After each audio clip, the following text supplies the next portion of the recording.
Midnight music.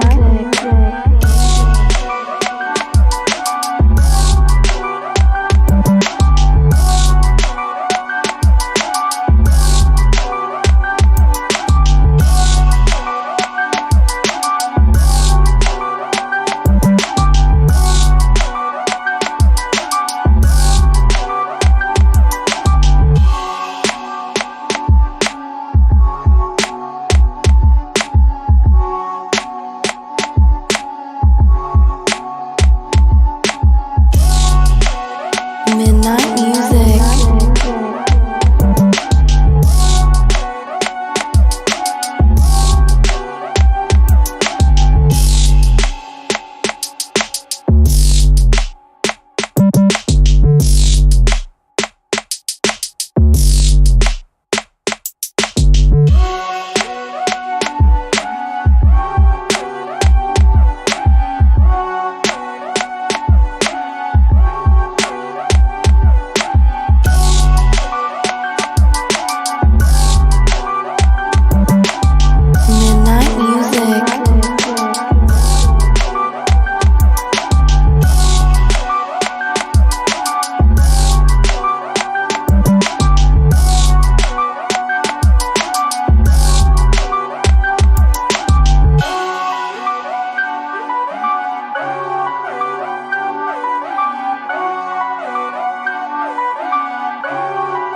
Midnight music.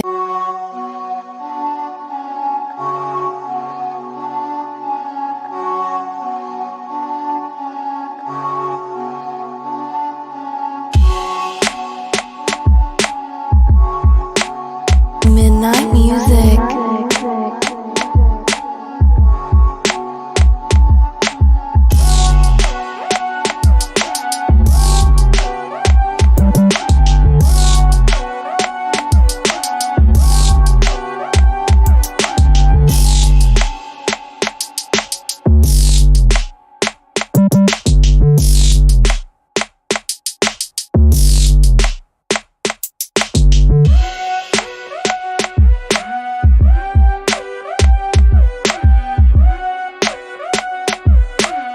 Midnight music.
Midnight music.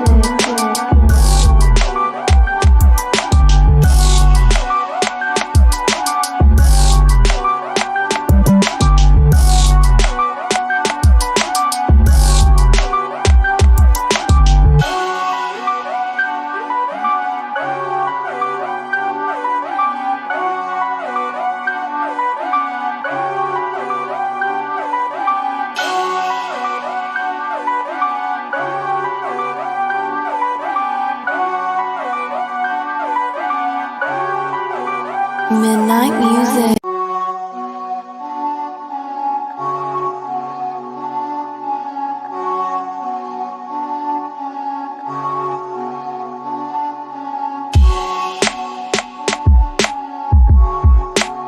Midnight music.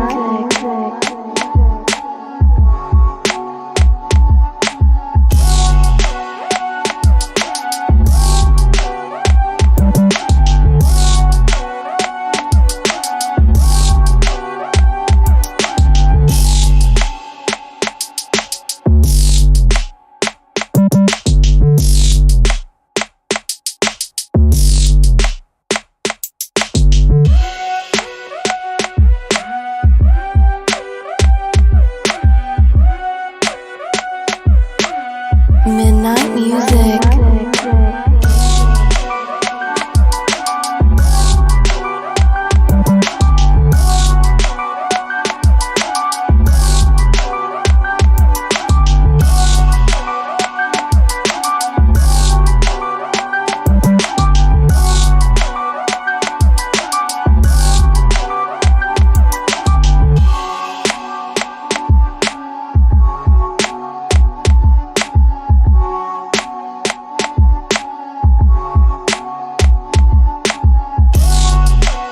Midnight Music.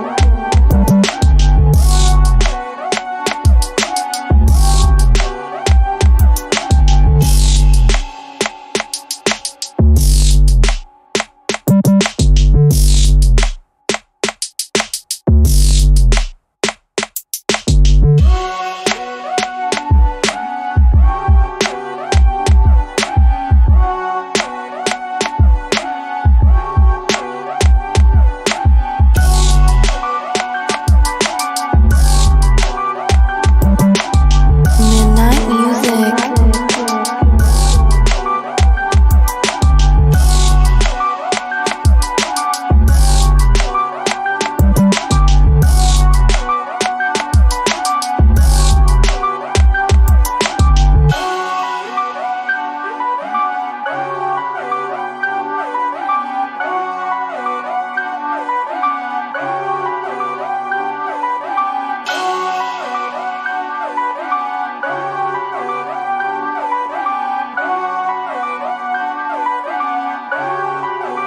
Midnight Music.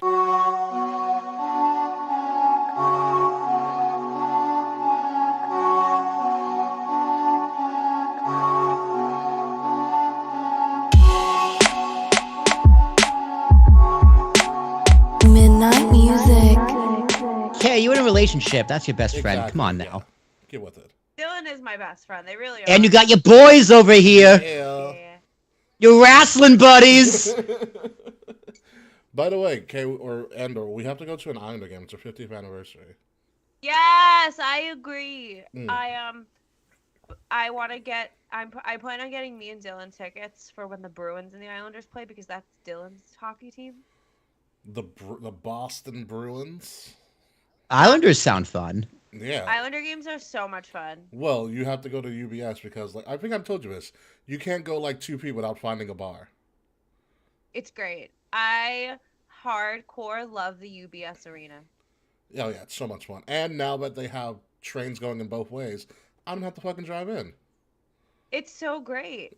Oh wait, they have trains going out to you now? They have both. They have trains going both ways. Yeah. So the Amon station fuck is yeah. fully operational, only on game days essentially and big events. But it's going to be a year-round operating thing very, very soon. Hey, Taquan, how are Hi, we Taquan. doing? We're doing. Taquan, did you miss us last week? Yeah, I feel like Taquan just sits around on Wednesday nights waiting for It's us. like any day now. They're coming. Waiting for the great pumpkin. Any day they're gonna be here. Taquan, I really hope you follow us on social media so that you got that last second notification that we were not gonna do a show. So we've got a Deeply sorry to Quan, I didn't have internet. again. Again. Which is a shame because I really created this great milk carton graphic of Will that I put up on all of the slides. Hilarious. Sorry, I was on the road. Dude, I was in traffic. No, it's perfectly fine. So I can use it. I have them saved. I have one from UK. I put your picture on a milk carton. I saw Wow, the milk Donaldson, carton, I fuck thought it was you. funny. Did he strike out? Yeah, so they had hit Rizzo. Stanton got on base on an error, throwing error by Altuve. Yes. And then Donaldson is like half swung at a curveball right down the middle. Yeah. Dirty curveball. Oh, you can't blame him. wait, hold on, Taquan. You said, Taquan, this is why you need to follow us on our other socials that you would know that we had to cancel last minute. I love I had my dick in hand I prepared to had watch the my hand prepared stream. to watch the stream. So wait, Taquan, who stood you up? It is, well, you're in midterms now because it's October in college. So you're in who stood you up? And We did. Well, besides that. They were stood up by us. Oh, they were sort of like, whatever.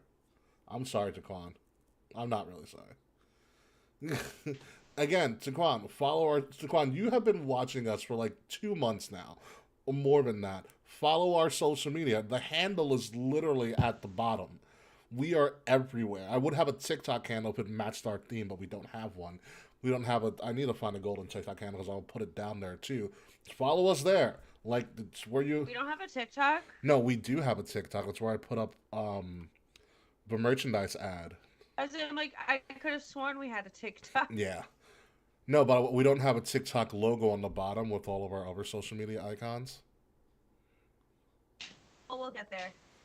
Well, I have to find one that matches this little gradient golden theme here, so I don't want it to like stand out. Yeah. But no, I am happy. You hosted me up. Taquan, how's college going, by the way? I forgot what school you go to, but I'm assuming your football team's whack, so. So you're gonna follow all of our socials right now? Fucking took you long enough.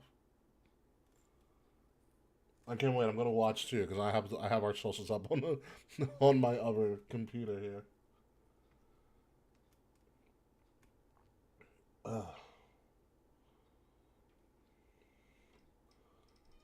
So, banger after banger. Wait, Kay, you didn't watch Dynamite last night, did you? I watched a chunk of it, but I fell asleep and I woke up at 7:20. Please tell me you fell asleep after the MJF and Regal promo. I fell asleep before the MJF. And Wow. Honestly, I've got to find the transcript of that for you. I'll probably watch it like tomorrow, but I don't know. MJF became a babyface in 2 seconds. No, he didn't. Yes, he did. No, he did not. Yes, he did. I don't believe that. Yes, he did. It's been a very wacky couple of days, so like my body is literally just like, go to sleep. Like, I was on the phone with my friend. He's like, I'll call you back, and then while I waited for him to call me back, I fell asleep, and then I woke up and it was 7:20, and I'm like, oh shit. Oh, So I Taquan was did asleep for, finally follow us. Look at that. Hey, Taquan. hours. I'm looking at Taquan's Twitter right now. Are you a Laker fan, Taquan? Or are you a LeBron fan? Wait, nope, hold on. He retweeted the Lakers, also retweeted the Washington Wizards. Do you just like basketball? Although you have like the most unactive Twitter I've ever seen. Like, I almost think you're a bot. By the way, shout out to all the bots on TikTok that always follow me. And our and our podcasts. For no reason. Well, we'll say TikTok is pretty strict on like banning people. It's kind of nuts. Yeah, TikTok, you can't say kill. Or sex. Or like titties. I don't think you can say titties. I say titties all the time. Where can you say titties? TikTok. Oh. I mean, it's not like China. What do you expect? Well, that's why they create words like tiggle bitties. Tig old bitties, baby! That's word in the English language. It's not even a real word. Tiggle bitties. Tig old bitties. It's 3 words. True. Does old count? I guess old counts as a word, right? POB. China Oyster Bay? What? All right, the recording seemed to be okay Yeah. after an hour. So I think the buffer size was the problem. Oh, okay, so we all sound pretty righteous. Yeah, we sound pretty good. I also reinstalled the audio driver, so that could have been an issue That too. also could be an An issue. issue That as also well. Could be a point of concern. But whatever, as long as we sound good, which is good. So, Will, did you finish watching the first season, which I didn't know was multiple fucking seasons? The first season of Ring of Power. No, I just watched have 2 episode episodes 6. left. I have 2 episodes. Yeah, I also have 2 Okay. episodes left. I I'm just on the- watched. Did you finish it, know, Ricky? I don't know why I didn't this past weekend. But I need to get back on it. Maybe I'll watch it tonight. I don't know. I'm probably gonna watch it tomorrow as well. But I did buy this. You can't really see it. I'll have to send you a picture. I bought a replica Ring of Power. I bought like a replica, like one ring. I have one. I Ooh, have got it. one. Was like, I have one too. I have it in my kitchen. I was like scrolling through Facebook one day. It's like, get it for free. It's pay shipping. I was like, I'll do that. Sold. I got mine when I worked at GameStop. I bought a chain to put it on too. Yeah, I have a mine chain to came put it with on chain. too. I actually have 2 more pendants too that just came in today. Taquan, tell us about the drag show you went to. Oh, you went to a drag show, Taquan? They're fucking dope. I'm not gonna lie. I went to my first drag show in college too. The first drag show I ever went to was when I went to Chicago a couple years ago, and it was a Zodiac themed drag show. That sounds ridiculous. It was wild. That sounds absolutely ridiculous. Chicago drag is really fun, but there's nothing like New York drag though. I don't know. Are there different styles of drag? Like I don't know. So there, like drag, obviously, like there are differences in drag, like obviously regionally and like city wise. Like this is especially highlighted on like Drag Race and stuff. Like it's often said that New York queens have an attitude, but I just think New York queens are just excellent at drag. Fair. Like within recent, like a lot of like more like obscure, weirder drag, a lot of the queens I seem to come out of like Denver. Interesting. Like there's also like pageant drag, like a lot of those queens are like Southern, but like not all of them are Southern. Nice. So you want to see this pendant I just got? Yeah. It's from, I don't know if you've seen the store GLD. But they do custom design, not custom designs, but they do these pretty awesome iced out designs for dirt fucking cheap. And of course, once I realized they partnered with Marble and then they do pendants buy one, get one free. Here's my first one.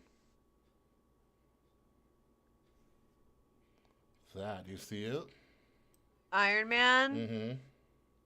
Like that. Yep. That's Swarovski on him? I think they're CZs. Oh, okay. Still very cute.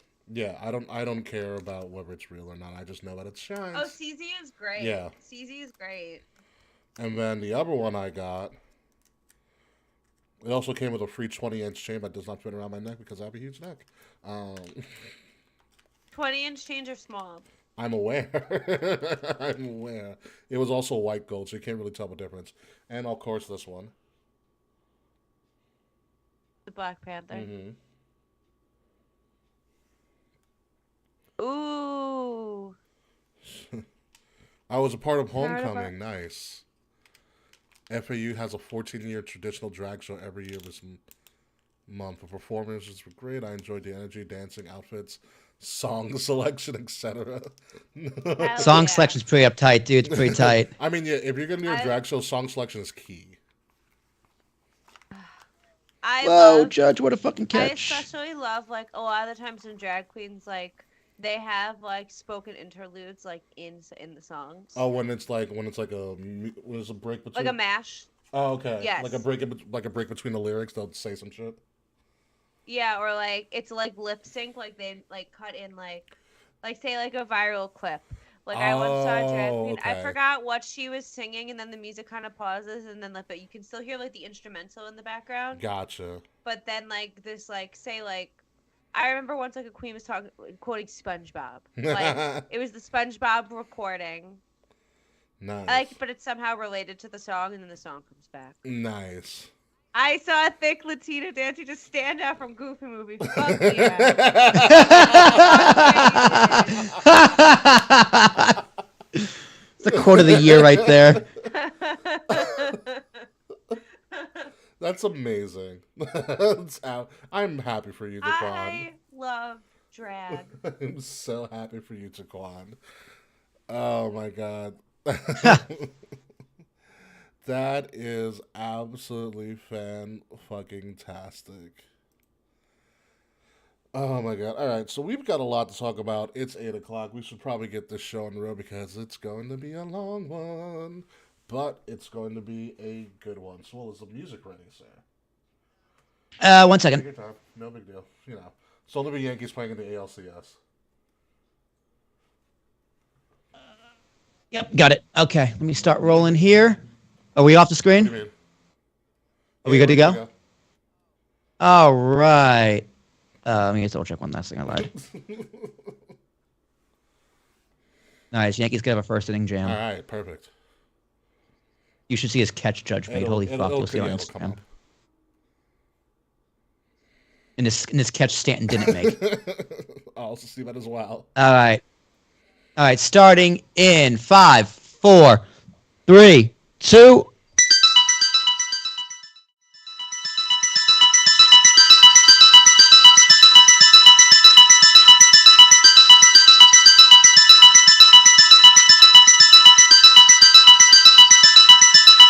Midnight music. This week on Kings of the Rings podcast, as if Extreme Rules wasn't crazy enough, Bray Wyatt highlights a massive list of returns and surprises across all brands in WWE. Plus, Jon Moxley and Jericho sign extensions. We get our first glimpse of WrestleMania in Philly. MJF and William Regal have a promo for the ages, and WWE is going back to college. Oh yeah, by the way, we're also going to preview Halloween Havoc. We got 2 weeks of crazy wrestling news to talk about, and we're going to start it right now. So put on your hats as if you are a wrestling god from JBL, because it's Kings of the Rings Podcast, episode 313, banger after banger after banger, exclusively on Wrestle Addict Radio, and it starts right now.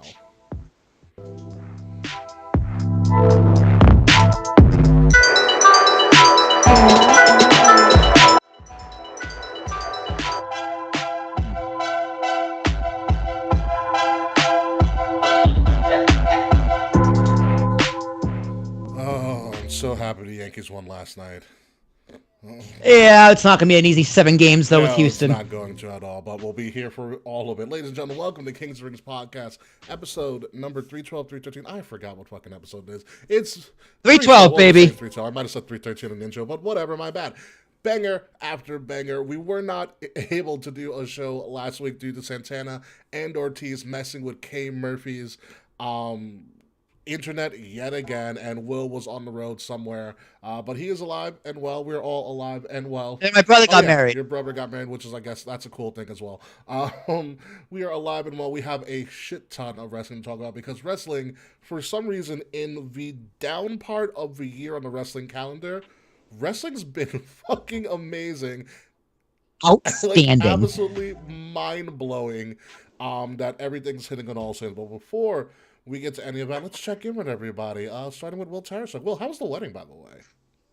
It was a great wedding, dude. The church was great. The bride looked fantastic. I cried at the altar. I wasn't even the one getting married. Wait, you and seriously cried? halfway through I did cry a little bit. It was very beautiful. And my best man speech, halfway through, I was like, why are they laughing? Are they supposed to be laughing this much? And I was like, oh shit, I am roasting my brother right now. But it was a phenomenal speech. I stole the show unintentionally. So congratulations to my brother and his beautiful wife, Meg, my new sister-in-law. So yeah, it was a good time. A Tarashuk wedding, there's nothing like it. Everyone's asking me when I'm getting married. And I said, a few years. So Kay Murphy, I can't wait for you to come to my wedding. I can't wait to come to your wedding, but how was the food? It was good. The food is actually really good as well. Hell yeah. Yeah. Steak was a little chewy, but it was good. Oh, I could fuck so hard with the steak right now.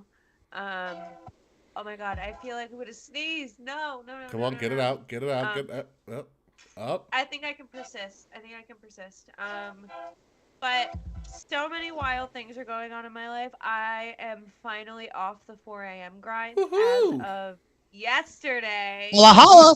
So Why? for the next month, I'm gonna be working like my old afternoon nighttime shift before finally transitioning to a totally normal schedule in December. And I have figured out my Halloween costume.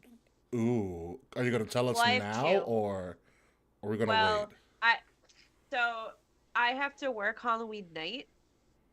Now that I'm on night shift, I didn't plan to take off for Halloween. Mm-hmm. So I didn't anticipate being at work at night. So I decided I'm going to make the most of it.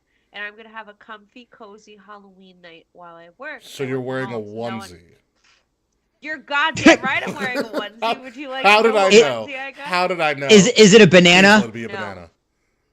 Please let it be a banana. It's not a banana. Is it 2 bananas? No. So I got a. Are you a grape? Are you a Grogu. member berry? I'm gonna be a member.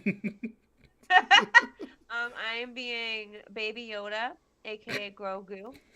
Nice. But So good. my partner and we were originally gonna do a Star Wars theme for our costume, so I had ordered Frank Yoda ears. Make him be Yoda. Well- Not Yoda. Make him be Mando. So I wanted to be Mando. I wanted to be Mando and have Frank be Baby Yoda, but I couldn't find a Mando suit that I liked that would probably fit me. So Frank and I are going to be matching Yodas when I work on Halloween, but my actual costume, my housemates and my partner and I, we're all being Wizard of Oz characters. I will be Nice. I of course will be the Wicked Witch of Astoria West, and my housemate Danielle is going to be Danielle the Good. That should be your drag name, Astoria West. Astoria West would be a good drag name. That would be a good one. Astoria That'd be West. really good. Astoria.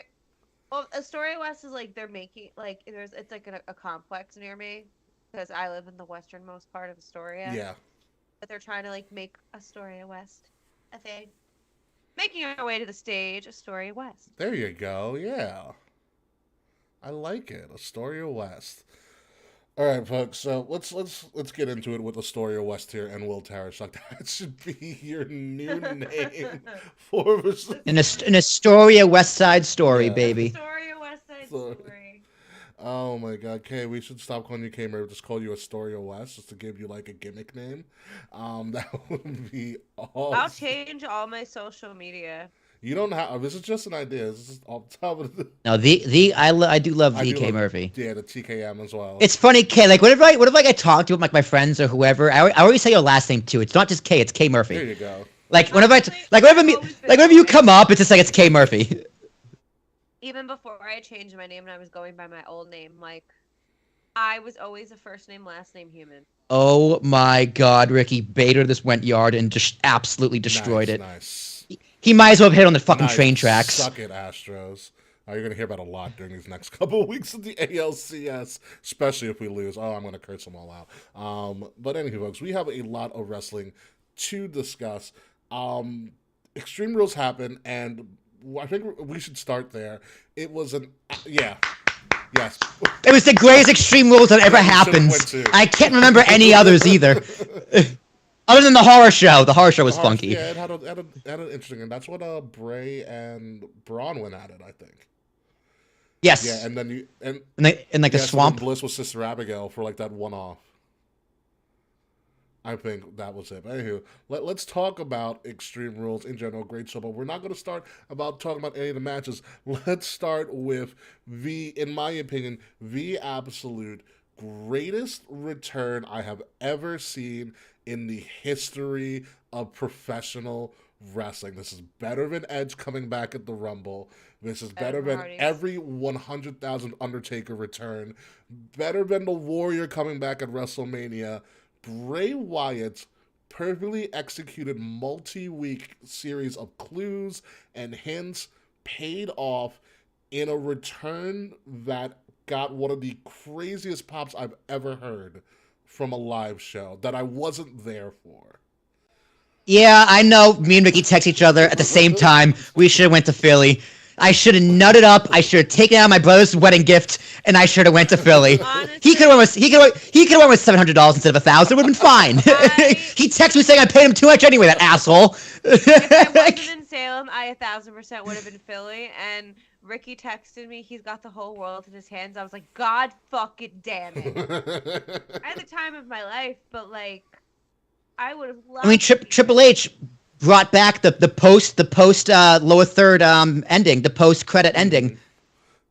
I forget what the Chiron is. The Chiron, I forget what it's actually called. The credit I don't know what Chiron. it's called.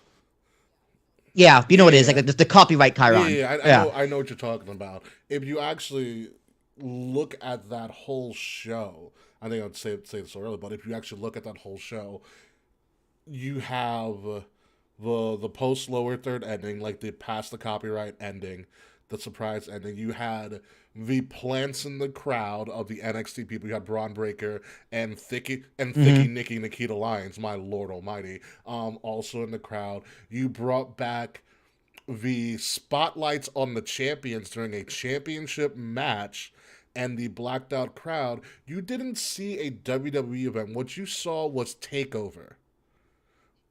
It did feel very much like a takeover. Like, no, you're 100% right. The crowd, the champ, Braun Breaker in the crowd was really cool. It's like, it's not even like he's coming up to him. It's like, hey, don't forget he exists.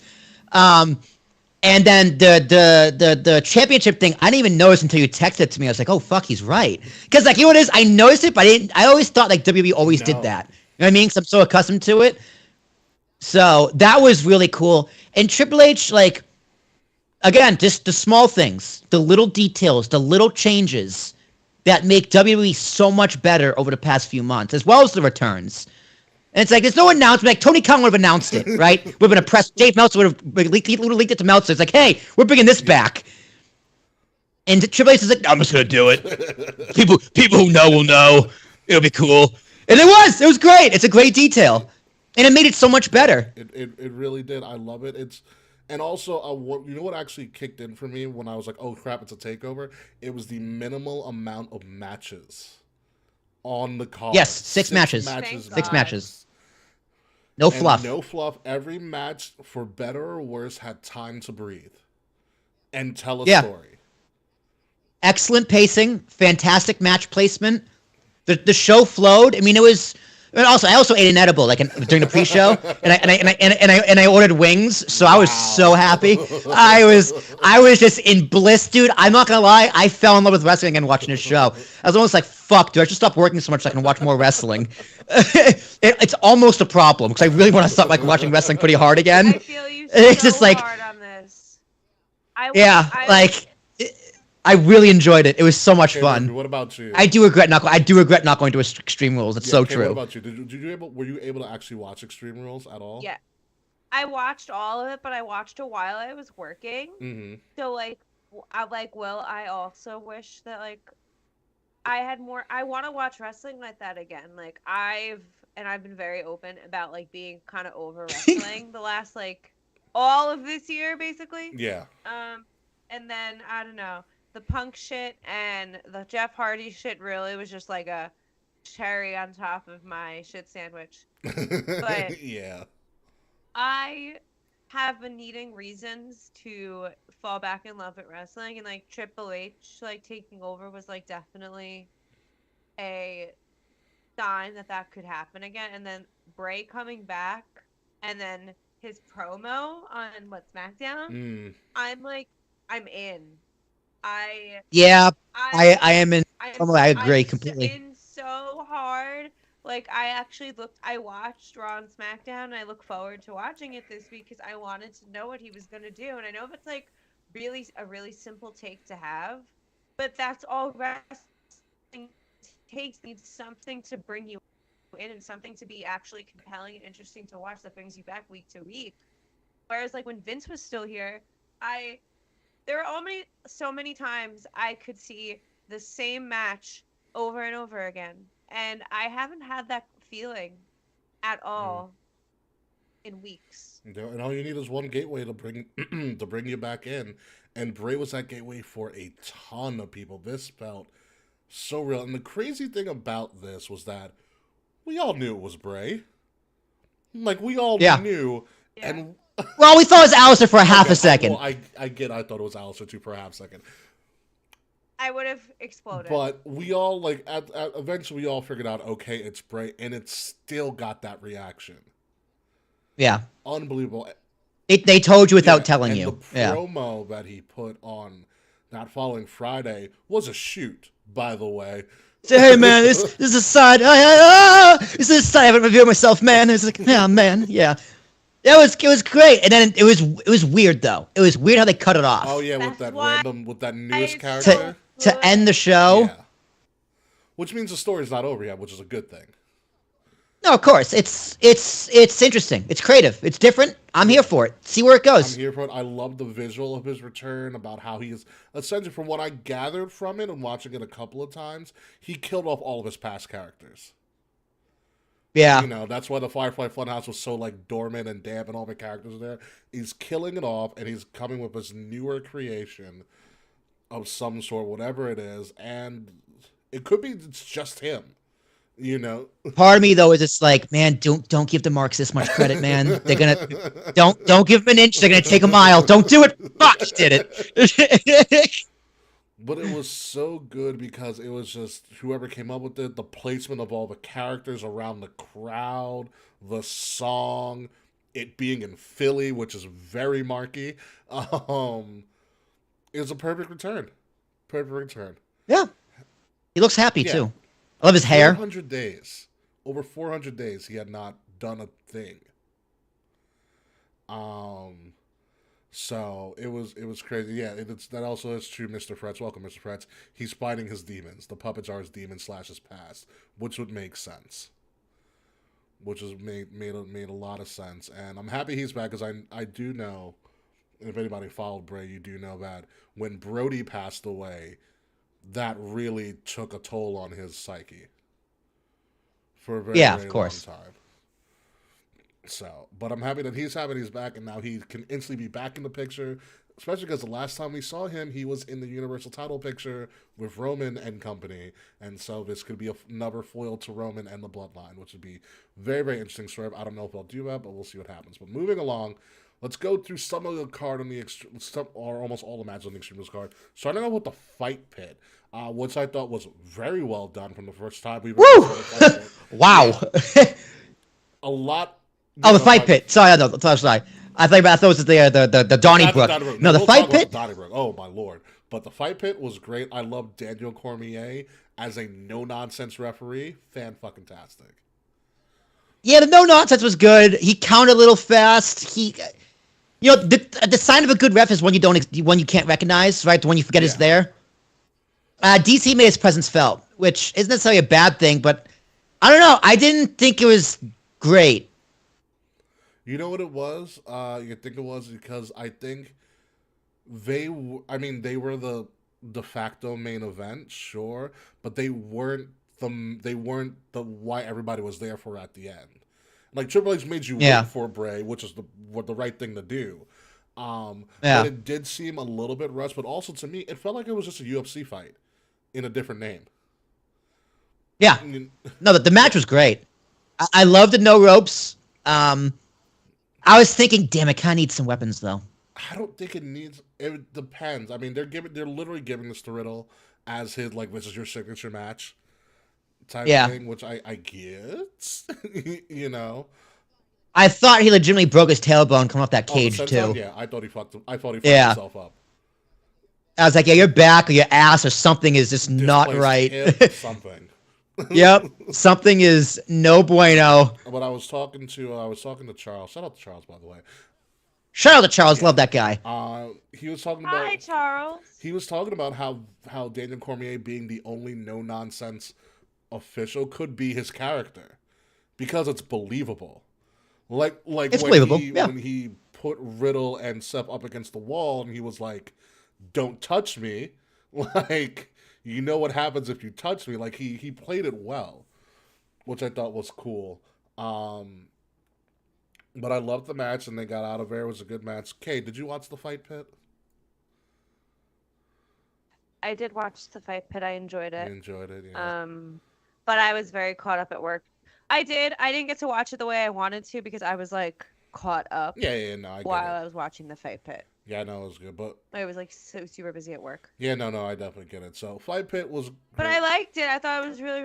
No, I thought it was good too. It's something I can definitely keep. I love it. I love how they pretty much pimped it out essentially from what it was in NXT, where like they gave it like lights all around. It got an entrance.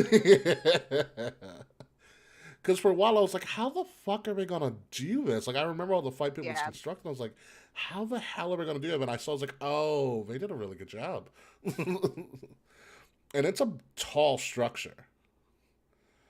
It's a tall structure, but good. Riddle wins, obviously, and then Seth gets his kind of one-ups later on, the next fucking night in Brooklyn, which we will get to. But moving on to probably the best told story of the entire night, in my opinion, you have the I Quit match, Edge, Finn Balor with all of the shenanigans, and a returning Beth Phoenix. Oh, I want that match so bad. Beth and Dang. Rhea. Oh my god, Dude, that's I was a getting the daddy lotion. match. Okay, please. You go off first before I go off. I want them to crush each other. I Mm-hmm. want Rhea Ripley to crush Beth Phoenix with her thighs. Give me what I want. Yes, Yeah. what about the match?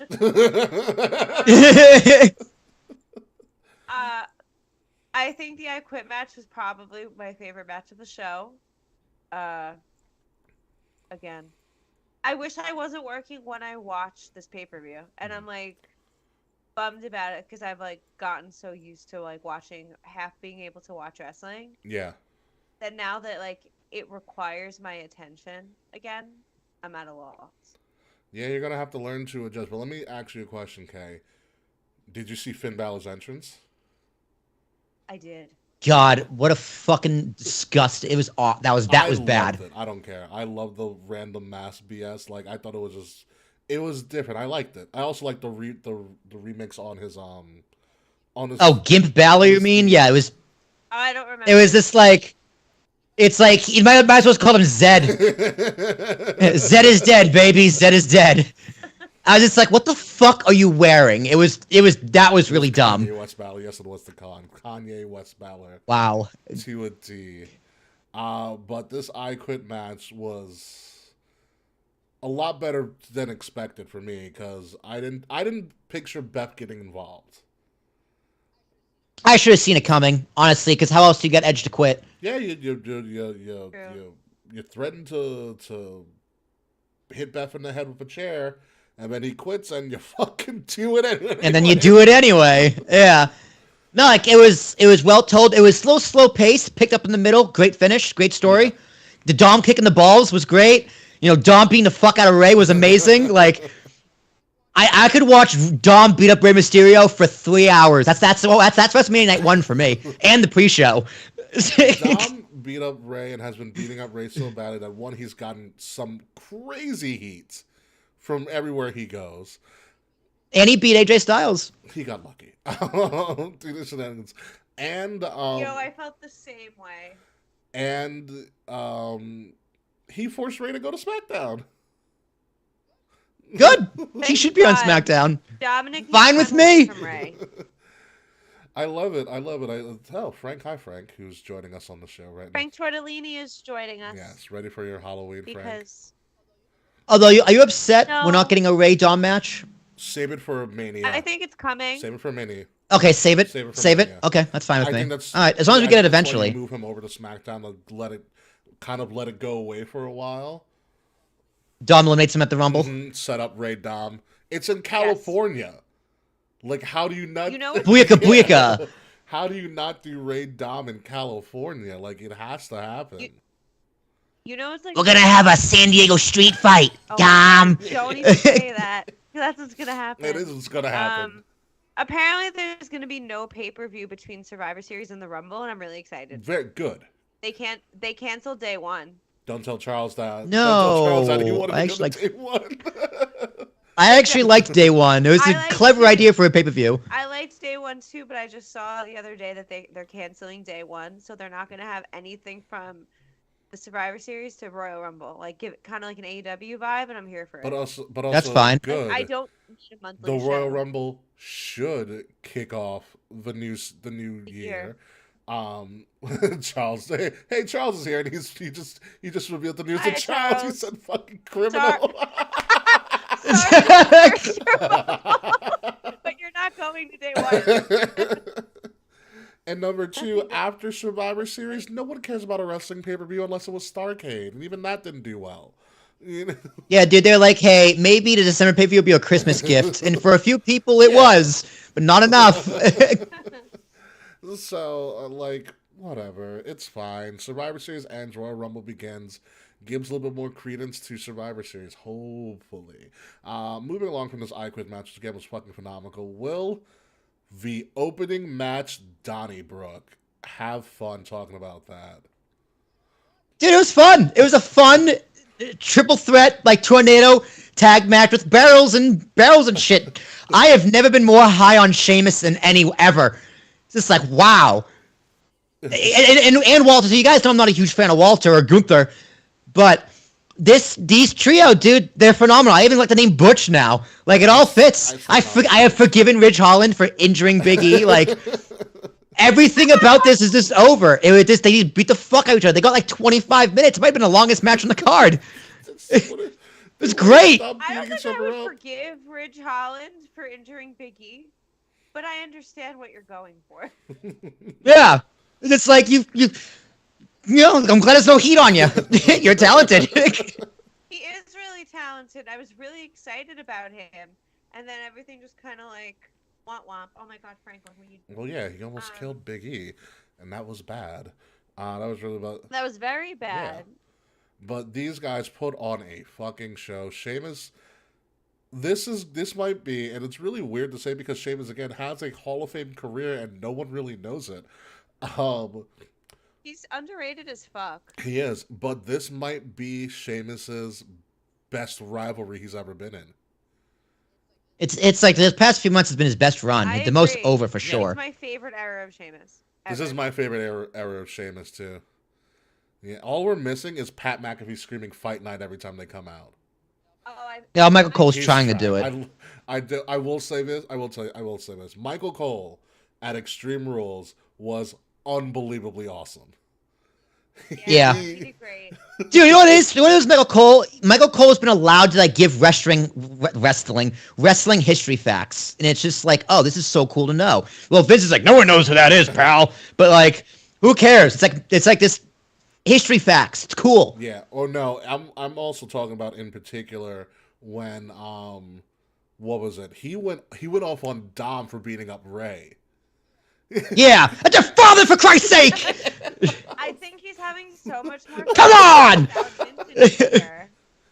What's up? Okay. I said I think he's having so much fun without Vince in his fucking ear. Oh Like, yeah, Michael absolutely. Cole can finally breathe. Absolutely. And I don't hate Michael Cole now.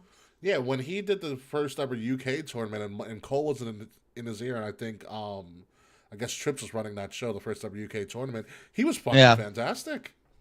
Amazing. Absolutely, like, unbelievable. Like, oh wow, you're an actual broadcast journalist, Michael Cole. Good job. So let's move on as we keep moving down. Bianca and Bayley, the first ever singles women's ladder match, because Money in the Bank doesn't actually count as, I guess, a ladder match in the more regular generic sense. But this match was good. I liked it. It was a good start. You had the two best people that you probably could have in your women's division do this ladder match, and hell of a finish. It was fun. Yeah, it was fun. The KOD with the ladder was little like, come on. But good finish, but it's like, why is Bayley just hanging on to this ladder? Like, you could just get off. It's a half ladder. Like, in a realistic, I think so. Yeah, it was a half ladder. So in a realistic sense, it's kind of just like, what? But the visual was cool. Bianca is such a fucking star. Like, it's crazy. I'm gonna keep saying it. She's a fucking star, and the match was fun. Yeah. So yeah, it was good. Visual, right person won.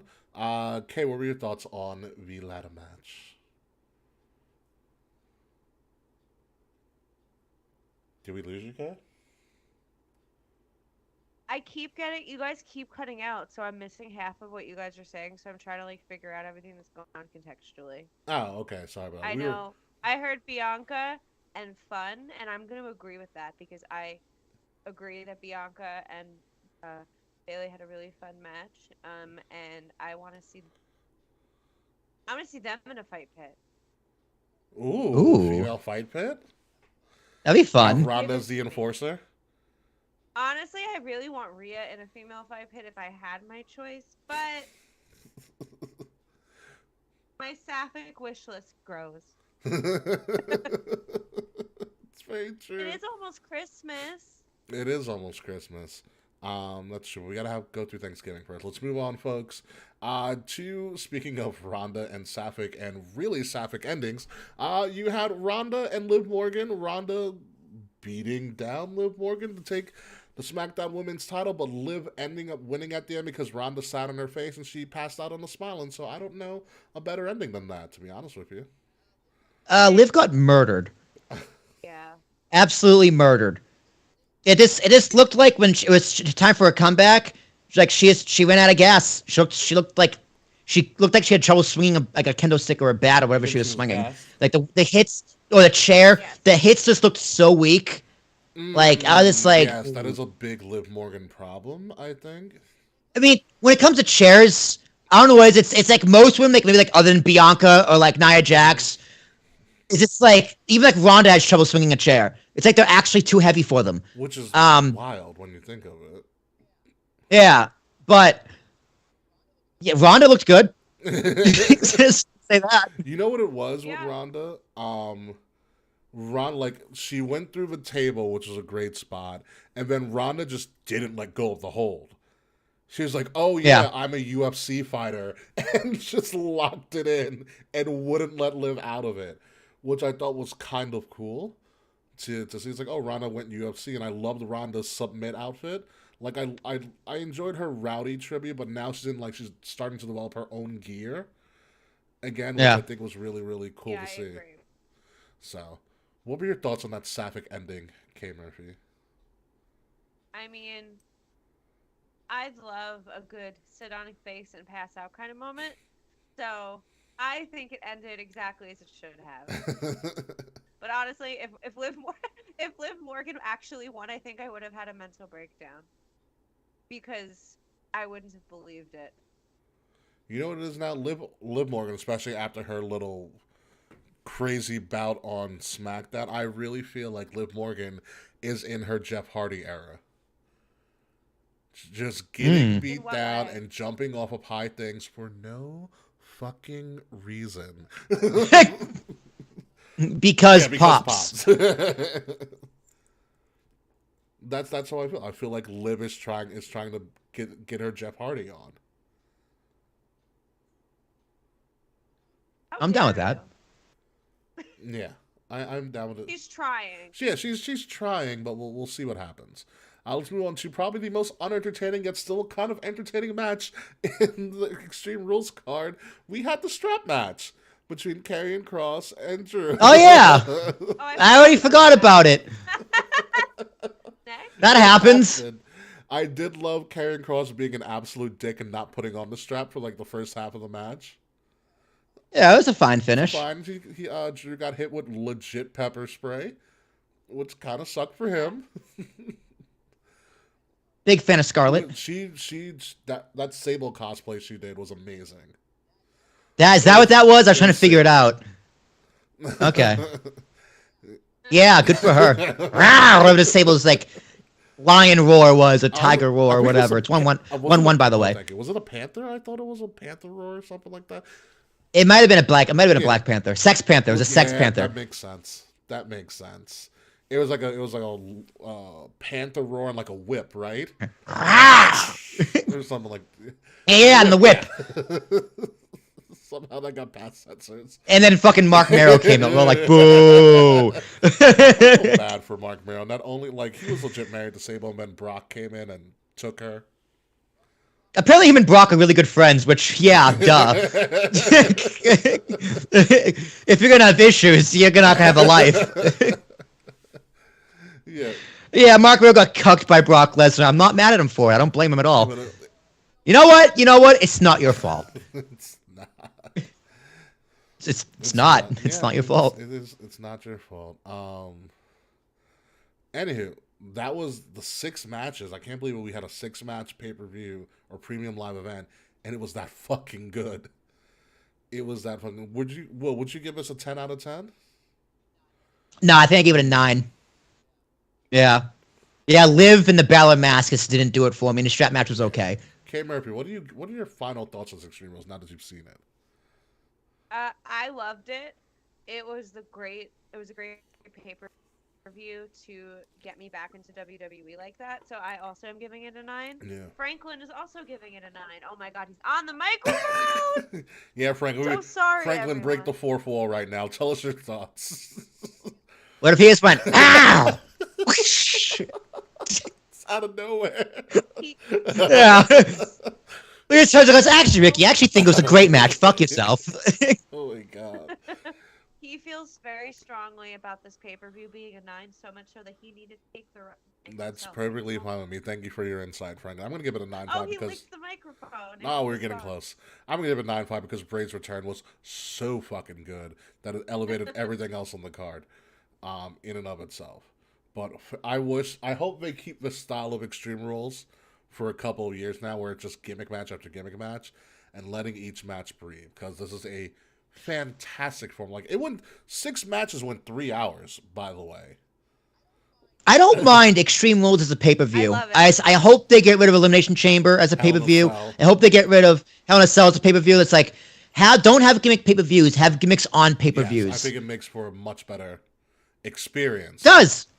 It does. It's better storytelling, Yeah. too. It really is. So let's move on from Extreme Rules. And by the way, before we do that, this is, if you guys haven't seen already, they revealed the WrestleMania 40 logo. Yo, They it's brought so pretty. back the Roman numerals, by the way. They revealed this right before Extreme Rules. It's in Philadelphia Coliseum. Oh, they did bring back the They Roman did bring it, so numerals. It's on the bell. XL, hell yeah, baby. Beautiful. I can't wait for this. It's going to be an absolute madhouse. Yeah, I would have preferred Philly's colors, but they're playing in Eagle Stadium, so I get it. Yeah. It's going to be fantastic. That jersey is going to be probably dope. Dave probably has one on layaway already. Nah, dude, Dave's a Cowboys fan. You think, all right, so you really think that Dave is going to pass getting a WrestleMania 40 jersey just because he's a Cowboys fan? Yes. Yeah. Honestly, I don't know. He's a really big Cowboys fan. I'm a Giants fan, and I'm unsure if I can get one. Like, Dylan used to live in Philly, lived in Philly for like a long time, so we were like talking about it the other day, and I'm like, I couldn't live there. I'm a Giants fan. Like, they would shoot me on sight. No, you would. All right, Kay. I went through the city of Philadelphia less than a week after the Yankees beat the Phillies in 2009 with my Yankee jacket that had all the World Series patches on it. And I was going through South Philly getting a cheesesteak, and I am still here. You should have went through West Philly. Listen, I'm not Will Smith. Okay? I think you'll be fine, Kay. I still got served by cheesesteak, although they were reluctant at first. Okay, just stay in a gay neighborhood, you'll be fine. That's Center City, Phil. You'll be fine. That is Yeah, Center City, easy for me to say, Philly. Absolutely Amazing, fantastic. incredible. I still think we should all get a party house for Mania. Oh no, that's definitely in the plans. Oh yeah, no, for sure. Yeah, dude, we have to buy plane tickets, so our budget is open. Wide open. We'll get a ball. Let's get a baller ass house in the game. Dude, Ricky, I trust you. We're staying here. I'm not going to question. I'm going to need to show me the pictures. I was like, okay. This is where we're going. The man just knows how to travel. It's incredible. I've been doing it for a very, very long time. I'm still trying to get the. Oh no, Okay, finish that sentence. I also am pretty good at finding like. Yeah, no, I'll said definitely that start working on it, but let me. Find cute Airbnbs. That's very true. We do need to find good Airbnbs, but I'm definitely going to work on it. But let me. I'm still trying to get to LA. That's still a pipe dream. Yeah, dude, we got a year and a half. We got a year and a half. So we have a ridiculous amount of I'm still trying to time. get to LA. It is potentially possible. Charles and I might go out to LA for the SoFi Stadium. I'm still holding on. So we're going to see what happens with that. But moving along with that, I'm going to another fucking wedding next year, so now I really, really can't go. I am too. My cousin's getting married. I'm going to like 2 weddings like for my partner's family next year, like in March and April, and then May I'm going to be in New Orleans, and then July is the wedding I'm in. Yeah, you So just save up for Philly, Kay. Mania.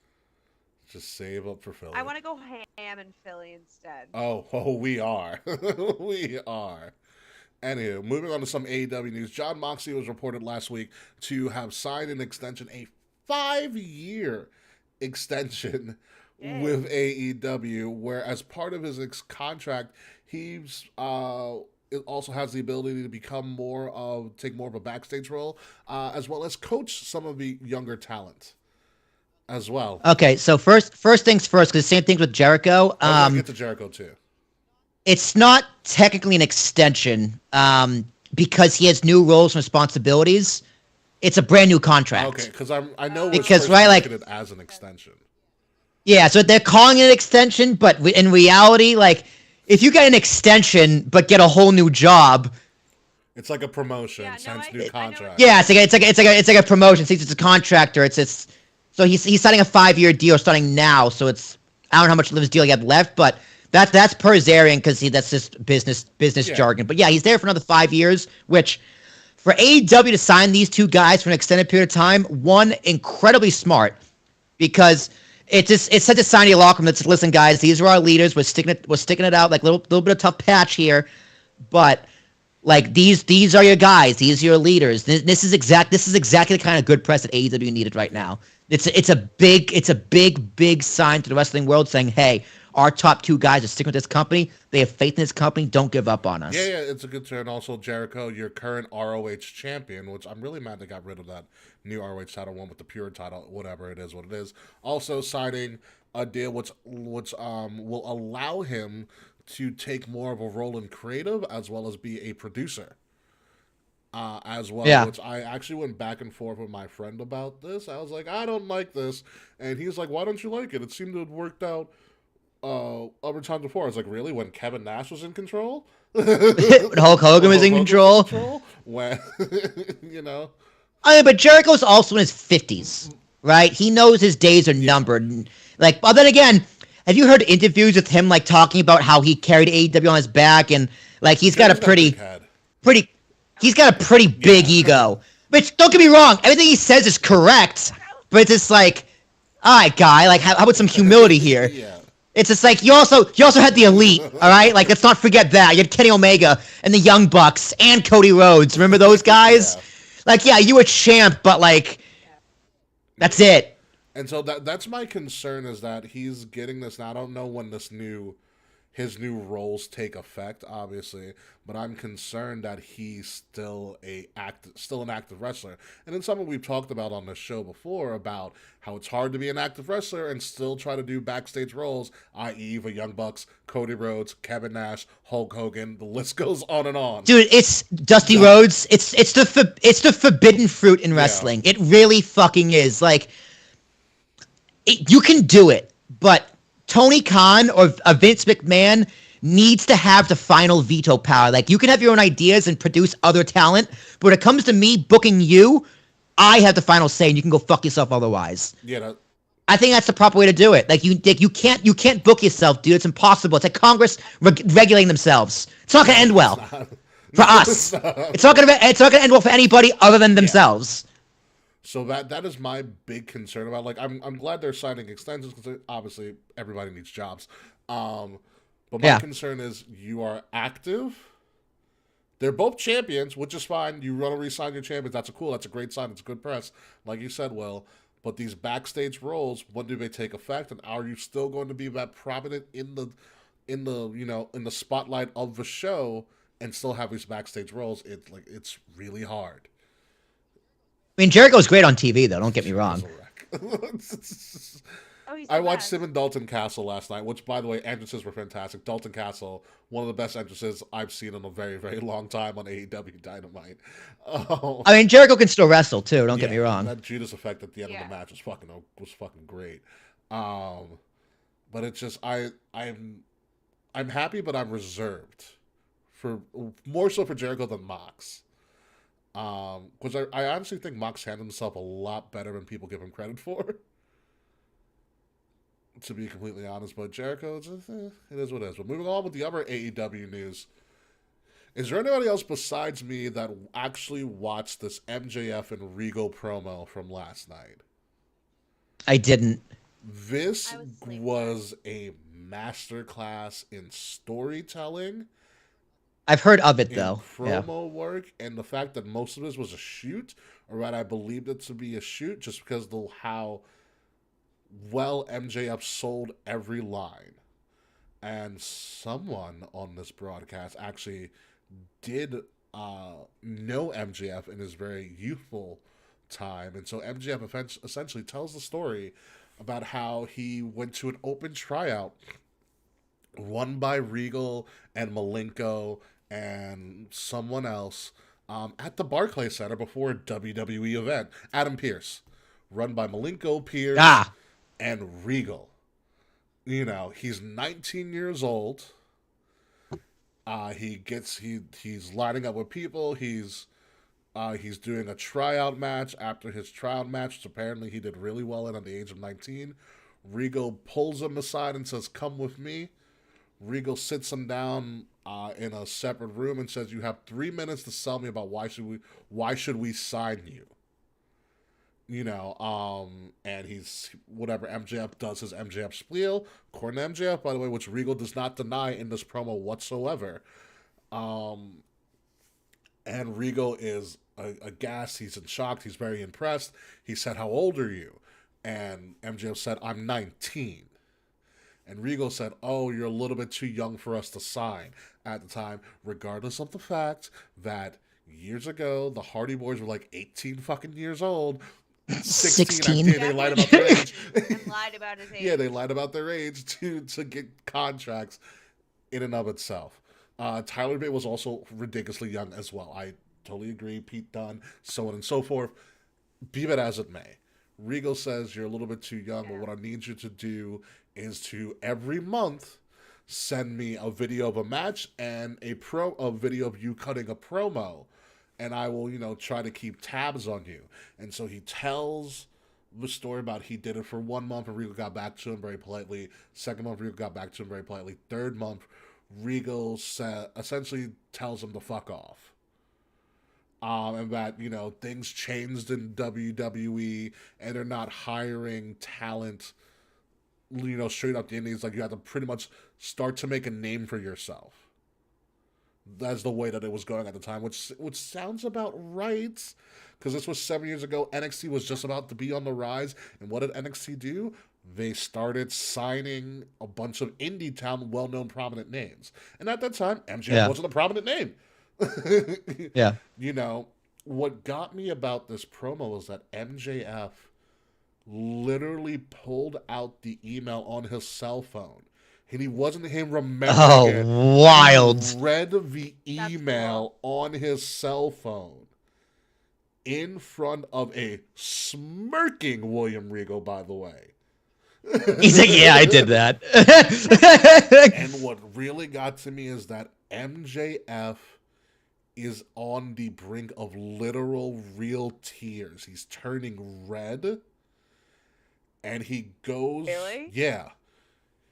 Because he's like, "Stop laughing at me. This is real right now." And he says, "I read this..." He goes, "After I read that," he went on about how he was heartbroken and he started to not believe in himself to the point where he said, "I almost killed myself because you sent that email to me."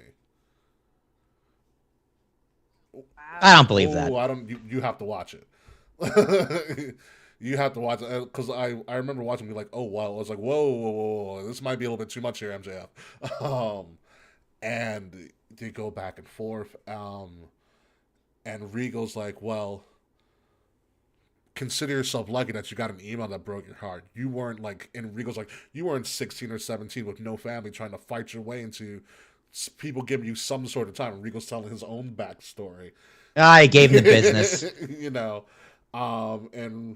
And he's like, "Consider yourself lucky that you only got this email and stuff." But he's like, "You know what?" He's like, "I did that to you on purpose because I wanted to see you actually essentially grow a pair and finally take what's yours and stop taking the shortcut way out." And Regal's like, "The only reason I use this brass knuckles because I needed to, find a way to survive." And so Regal essentially says, "You know what? Here's your chance to like stop taking shortcuts. If you want something, go and fucking take it." And Regal turns around and is pretty much like, "Hit me." And the psychology of the promo was great because MJF still thinks of Regal as this unattainable authority, that MJF is frozen and he can't hit Regal. Wow. Even though Regal's like, "Punch me," and then Regal's like, "Exactly what I thought." And whoa. Oh, Yeah. got him. That's And amazing. walked out. And you just see MJF totally just, he's frozen. Like it's almost like he's back to that 19-year-old kid again, and Regal just turned on him. He's like, fuck, I haven't learned anything. Exactly. It is a master class in promo and storytelling work, which leads to the end of Dynamite. Which we'll talk about what happened at the end of Dynamite, but at the end of Dynamite, after the main event, which was Mox versus Hangman for the title, MJF comes running out with the fucking poker chip that he won and a ref. Okay, and you're like, oh crap, is MJF going to fight Mox for the title right now? A bloodied up Mox, which is like, Moxley is essentially the new Cody Rhodes. After every match is going to be bloody. Yep. Well, Moxie did that anyway. Yeah. And then MJF, right before the bell rings, he walks out of the ring because he's not even in any gear. Goes out of the ring and shoves the chip in Regal's chest. And he's pretty much like, for once, I'm not going to take the shortcut anymore. He's like, Mox, I'm going to tell you when I'm coming. I'm cashing in my chip at Full Gear. Your main event of Full Gear in New Jersey is Mox versus MJF. For the AEW World title. But I have to go. That is November 19th, but it's the week before Thanksgiving. Jesus. I hate the production, but I need to go. Are we losing you, K Murphy? I need to be there when MJF wins. I hope What if he not. loses? K, you know what? I'll make an attempt to go to Full Gear with you at the Rock. And you know what's great? I will be on Long Island earlier that day. Will you? Yes, I mean, because I have a bridesmaid dress fitting thing. Oh, we're Flying on Long Island. Ooh. St. James. Oh, you'll be by me, somewhat. You'll be north, but we'll figure it out. We'll talk about on the post show. We can actually, and I work the next day, but not until 3:00. I can do it. Yeah, we could. I can probably. You say it's the 19th, I you think said? so. Whatever the week before Thanksgiving is. But it's the week before Survivor Series. I could probably go. Yeah. Tickets shouldn't be too I mean, expensive. it's also the Rock's also a great place to get to see an event at. Although the one time I saw a wrestling event was that Backlash, Tell event. if they want to come. Yeah, that Backlash Yeah, event. you know the one I'm talking about. I do. The one that everyone hates. Yeah, that was a bad one. But yeah, no, this is a when you get a chance, watch this whole thing. It's beautiful. This is one of the best promos I've ever seen. Speaking of which, before MJF said what the main event of Full Gear was, we had a very, very scary moment in the Moxley and Hangman Page championship bout, where the bout had to end early because Hangman Page almost died. And this is the official release from AEW Wrestling saying Hangman Adam Page was taken tonight by medical personnel to Cincinnati Trauma Center and diagnosed with a concussion. The Cincinnati Trauma Center has got a lot of famous people going for concussions. You had Tua was there. Tua Tagovailoa was there. Dude, Tua's still there. Tua Tagovailoa. And you have Hangman Adam Page within like a 3-week period. He was discharged. He was diagnosed with a concussion. Discharged, but will remain in AEW's concussion protocol. We're grateful for an exemplary response, blah, blah, blah, so on and so forth. So if anybody sees this, Hangman Adam Page went to take a clothesline from Moxley. And he went to exaggerate the clothesline like some wrestlers do by essentially flipping himself in the air. Well, he got hit a little bit too hard with that clothesline and was knocked unconscious midway through the air and landed on his neck. Oh. Yeah. Yeah, no bueno. Yeah. Yeah, and so they stopped the match immediately. Like, okay? What's up? He's like, okay though? Apparently, according to this, but it looked nasty. It looked real nasty. They thankfully doctors were there. They stopped it immediately. AEW's learning. They stopped it immediately. Yeah. They did a medical stoppage, which, it sucks for the end of a big match like that. AEW is like fucking cursed, dude. Yeah. It's just like they can't. Their main events, dude. It's it's WCW all over again. They can't get their main events right. What saved them though was Mox knew how to flip it they called the match. Mox took the mic. Jon Moxley took the mic, wished Hangman Adam Page like a speedy recovery, blah, blah, blah, blah. He literally said, well, we still have more time in the show, and the Yankees didn't go to overtime, so where's MJF? That's funny. That's funny. And good audible. Yeah. Good audible. That's why they gave him 5 years, dude. Yeah, and MJF came out. They did the ending where he's like, "I'm gonna go on full gear," blah blah blah blah, and then and it saves the ending of Dynamite. That ability to turn like that, which is something that Mox learned, and he did it really well. He saved the ending. Like I said, hopefully Hangman Adam Page is going to recover, but it's a nasty bump if you ever see it. Yeah.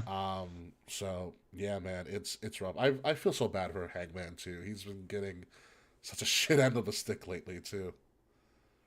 Okay. Yeah. It'll be okay. Buried by Punk, injured by Mox, and he lost his title for no reason, it turns out. Yeah. Oh man, I hope he gets better because he is a talent. Yeah, he's a generational talent for sure. Moving on to another thing that happened a couple weeks from now. WWE said, fuck it, we're going to do whole different announce teams for each show. So I don't like it. I don't like starting him. with Raw, we have Kevin Patrick, Corey Graves, your two announce teams. Byron Saxton got moved backstage. Mike Rome is still your ring announcer. And we got Kathy Kelly coming back, which is fucking amazing. That's great. Yeah, on SmackDown, we have Michael Cole. Wade Barrett moves from NXT all the way up to SmackDown. Kayla Braxton is still there. Thank God. Samantha. Oh, my boo. I love Samantha her. Irving's the ring announcer. Megan Moran, another backstage person as well. This is all, I think, temporary while Pat McAfee is doing his football stuff, which he's really, really good at. And then on NXT, you have your same ring announcer, your same Oh, dig it! Joseph and Shucky Ducky Quack Quack. It is Booker T, baby. Back announcing, which I still believe is temporary, I hope, until Pat McAfee comes back. So, Will, you have some comments on these announced teams? Dude, I don't like Kevin Patrick. Same. I don't know what it is. It's just like, I feel like he secretly has a dark and dirty secret that, remember I don't know. Like he sent dick pics to a 17-year-old or something. Like something bad. Something like bad, but not like too bad. Like he's hot. Yes. Face fuck me, Phillips, dude. Like he's got a dirty little secret. I don't know what it is, but hear me now, quote me later. And I fucking don't like Kevin Patrick. I'm wrong. It's just like, dude, I don't like his voice. Don't like him. But I love Corey Graves on Raw. SmackDown's better. I think Wade Barrett and Michael Cole is a better combo than I give them credit for. The backstage is all fine. I would have done Byron and Corey Graves as in 1-2. It would have been hilarious. Vic Joseph is great, and Booker is very hit or miss. So yeah, I do believe Booker is only here temporary. I think Booker leaves. Wade goes back to NXT, and Pat goes back to SmackDown when Pat returns. Yeah, when Pat comes back. Yeah, that's fine. I'm fine with a two-man booth, honestly. Two-man booths. I don't mind a 3, but two works better, but I'm fine with 3. 3's okay. And the big shame with all of this is that you lost Jimmy Smith. Yeah, that's not a strike. That is a shame. You lost Jimmy Smith, which I thought he was doing a great job. I thought he was doing really good. Yeah, he was much better than the other guy. Adnan Virk. Yeah, he was awful. Which is a shame, because Adnan, like, if you listen to Adnan in baseball, he's fantastic. He just couldn't get wrestling. Yeah, well, dude, calling baseball is actually harder than calling wrestling. So you lost Jimmy Smith, and you also secretly lost Nigel McGuinness as well. Yeah, I like Nigel. Oh, was he on NXT? Well, Nigel was doing NXT UK. Oh, he was okay. also doing Level Up, which is essentially the new 205 Live, or but developmental's developmental. Oh yeah, I forgot about that. Yeah, Level Up happens every Friday. It goes on during Rampage, on Peacock only. So, but yeah, you lost Nigel McGuinness, so Nigel's not there anymore, which is a real fucking shame. But yeah, the first week I gave Kevin Patrick a chance. I was like, all right, he's not doing bad. And then something happened this week on Monday where I was like, Kevin, you need more enthusiasm. when you're making these calls. Dude, it feels like he's pretending. Like he's not calling it. It's like I don't know. It's like he's pretending to be excited. I don't think he likes wrestling. I think this is a paper. I don't know what it is with him. He's treating it like a job. Like this, okay, I understand that at the end of the day, the people employed by WWE and AEW, they're going to work. I Yeah. understand that. But I feel to have a business, have a career both in show business as well as wrestling, you need to have a love and passion for it because it's not for everyone. You're correct. Yeah. No, you're correct. He needs to go. He's also forgettable because when they did the announcement, I'm like, who the fuck is Kevin Patrick? Then I'm like, oh, it's the little Irish guy. I don't like him. Yeah. Yeah, like I just didn't get, like, of all the announcers you had at your disposal, Kevin Patrick? Dude, Vic Joseph would have been great on Raw. He would have. Well, no, his Look- wife, his now wife, is is essentially the sideline reporter or a backstage reporter for NXT. Oh, so yeah, keep them together. Yeah, he wasn't leaving her. Trust me. Have you seen her? My lord, yeah. He's not going anywhere. Although I will say, Vic Joseph is also a really good 1-2 with Corey Graves on his podcast. Him and Corey do the After the Bell podcast, which they had Shawn Michaels on last week, which is also a very good one. If you want to listen, like, how Shawn views NXT, it's a very good 45-minute interview that they did with Shawn Michaels, which is pretty dope. So that's the new announce team for now. I think things are going to change, as well as a lot of things changed this past 2 weeks or so in WWE in general. So let's go through some madness really quickly, if I may. So not only did you have the NXT people come, not the NXT, the all different announcing, you also had a bunch of things like, for instance, Legado del Fantasma showed up to the main roster and they switched out Selena Vega and Alexa Lopez. I loved it. I was so Zelina and all that leather on Friday. My God, I was like, this is an act. Sapphic victory for me. It's really I'm funny here. because I was like, oh, they made Zelina go blonde. I was like, wow, you really want to make her a New York, Puerto Rican, don't you? Hell yeah. I'm not mad. The big question is, what the hell happened to Alexa Lopez? Like, she was fine. Yeah, but Zelina's better. I get So that. much better. Zelina's perfect. I for get that. that. Well, you know what it is? I also had this really also thought, I was like, wow, you're just gonna make Zelina be with all the other Latino people, aren't you? Yep. Yes. It's what she's good at. When you look back at it and Zelina Vega's rise in WWE, it helped Andrade. It did. Helped Andrade a shit ton. Andrade was in the shitter in NXT before Zelina showed up. He was in suspenders and like a fedora. With the Yeah. feather. With the feather. But that's why I was so I miss concerned. NXT. Like, I miss that era of NXT. But that's why I was so concerned about why Zelina, because Santos Escobar, we've said this on the show, especially when we were all watching NXT pretty heavily, he doesn't need a mic. Nope. He doesn't need a mouthpiece. It's just his He hand- speaks great English. He's understand. He's a handsome devil and he's super talented. Fucking dresser. Like, his suit game is amazing. So I was like, why are you putting Zelina with him? I guess notoriety. But I think they're going to be cool. So not only on top It's of to that. gi- Huh? It's probably to give them recognition for the folks that that never watched NXT that watch SmackDown because no one knows who the fuck they are. I popped really fucking hard. Yeah, it was Honestly. really funny because I was like Hit Row, who I've been enjoying lately now that I've been able to be Hit Row, and it was like someone came and gave him pretty much like a kick to the face. I was like, who the fuck? I was like, oh, guys in luchador mats. Oh shit, it's Legado. Marked out. I marked More like Legata Go. That should have been. How has no one made that joke before? The show title Legado Go. Well, Look out, guys. We gotta go. See you next week, Taquan. Oh, that's a good one. So not only did we have that, on top of a slew of returns, all these returns and things happened within the last 2 weeks of Oh, the wrestling. Good Brothers, they're We back. want to get there. We have this Viking woman showing her back to everybody. Sarah Logan. La. Let it all out, Will. Here's boo. Sarah Logan is rumored to be returning with the Viking Raiders.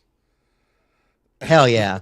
So yeah, she hasn't shown her face yet, but it's fucking Sarah Logan, thank God, because Triple H is going to take care of the talent he cultivated in NXT and give them all jobs, because that's blatantly. I mean, he's gonna take care of all the ones they release so they can't sue Vince for a lawsuit.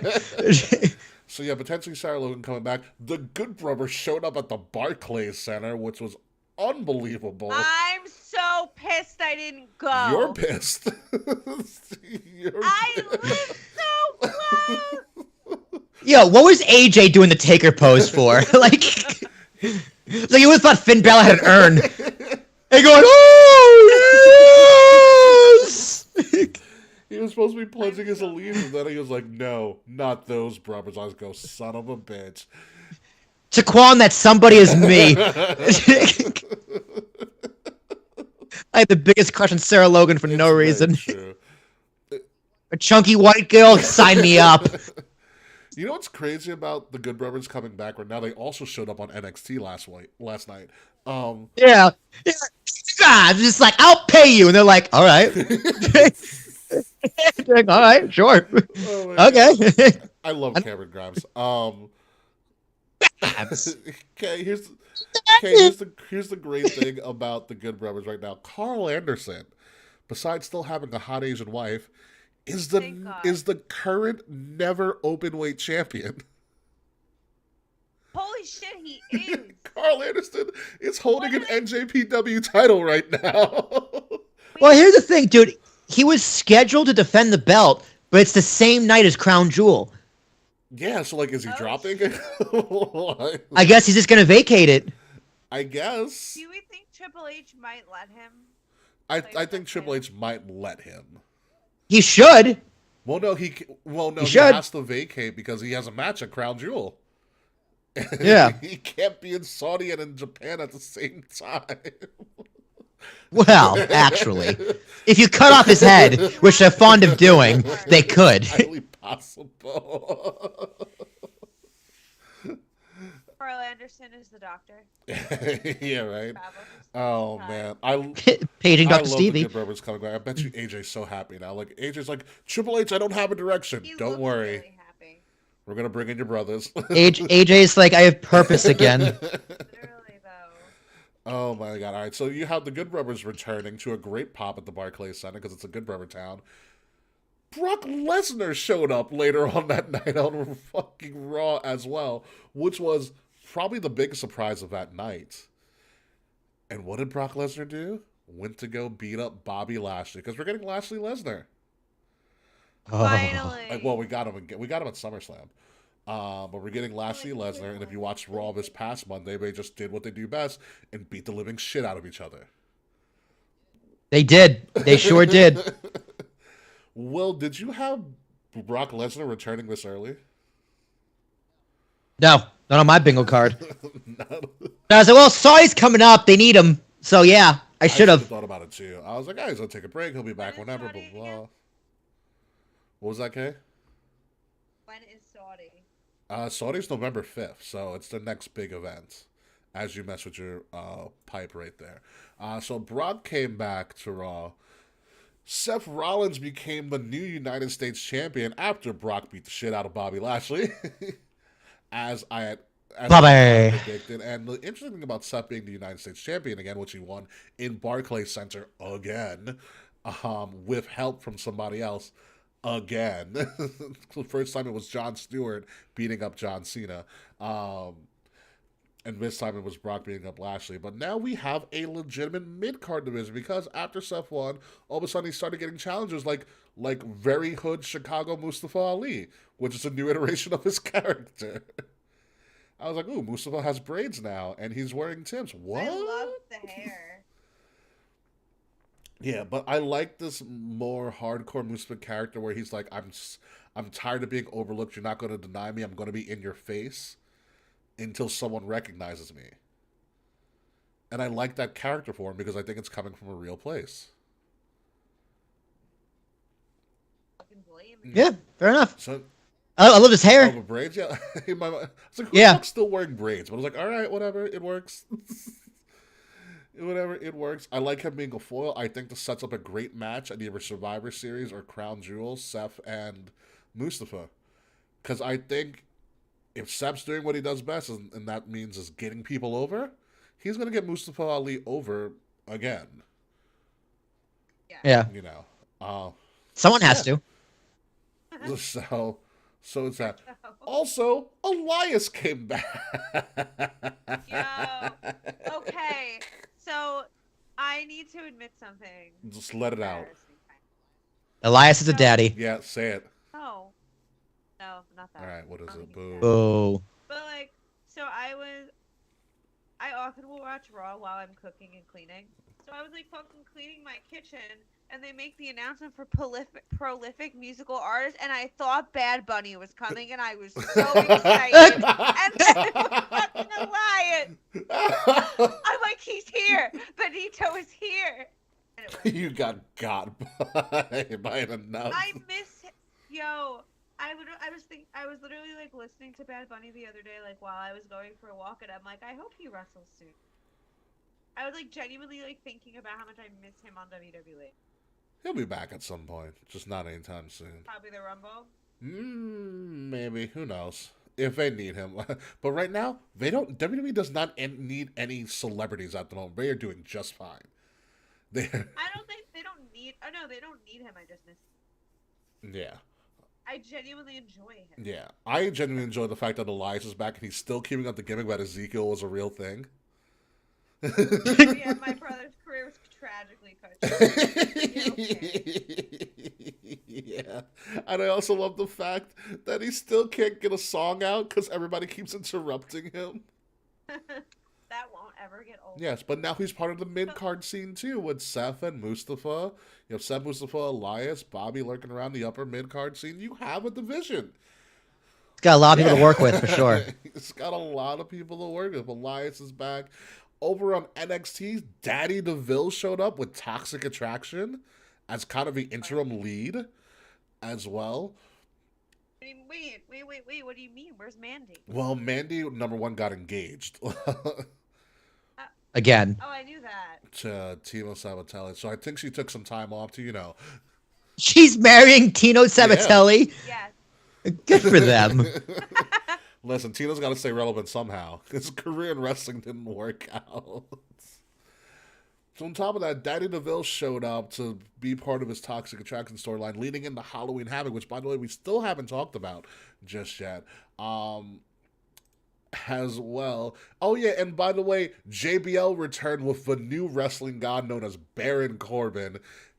Yeah, that was bizarre. What the fuck was that about? The only thing that was bizarre was JBL's pants. Everyone's been going off on his fucking pants. I think it looks Pants are fine. horrible. Stop it. Yeah, he's overweight. What do you mean? JBL's fat now. No, those pants were... I thought JBL just looked old. He did... I didn't even notice his pants. He just... As old as JBL looked, he tore up the Oklahoma crowd. That was amazing. Oh, yeah. He went in. That was amazing. He's been holding that back for a while. He's like, I want to tell you guys something. I'm sorry that we're in Oklahoma. I was like, holy fuck. He literally ripped them to shit. He goes, Oklahoma wants to go to the SEC, try the MAC. I was like, wow, you love sports. But what are your thoughts, K. Murphy, on the new wrestling god known as Baron Corbin? I just don't get why JBL's... Huh? I just don't get why JBL is here. Someone's got to get Baron Corbin over. By the also, Corbin got his first name back. Thank God. Yeah. I'm relieved that once again Baron Corbin's gimmick has changed. I'm glad he's not happy. I'm glad he doesn't look like he's in Miami. Honestly, I like the new look. I think it looks good. I'm guessing he's still like hella rich. Yeah, that's why he's with JBL. We'll see. Yeah, we'll see what happens. I hope. But I want Cameron Grimes to like, for them both. Yeah, no. What you're seeing now in WWE in particular is Triple H's idea of a shared universe. Because if you notice, Yeah. a shit ton of NXT talent was showing up on Raw and SmackDown, and vice versa. SmackDown and Raw talent are showing up on NXT. The shared universe idea, I think, works the best for everybody, and I think it's wild to see. It's Well, he also wanted to counter program a Dynamite for being on Tuesday. MLB playoffs. Yeah. That is true. It is the Triple H CU. I do like it. It is the Triple H cinematic universe. Good job, Daquan. That's what I always wanted, though. I hated the brand split so much. I liked when you didn't know what show wrestlers were going to show up on, so you two. But it also benefits the NXT stars because now they get a little bit more of exposure. So they don't have to do a giant reset every time they come up full time. Like having Cameron Grimes interact with the Good Brothers in a random backstage segment was perfect. How was it? It was hysterical. It was, I'm Cameron Grimes. It was really funny. Cameron Grimes, and I need some help.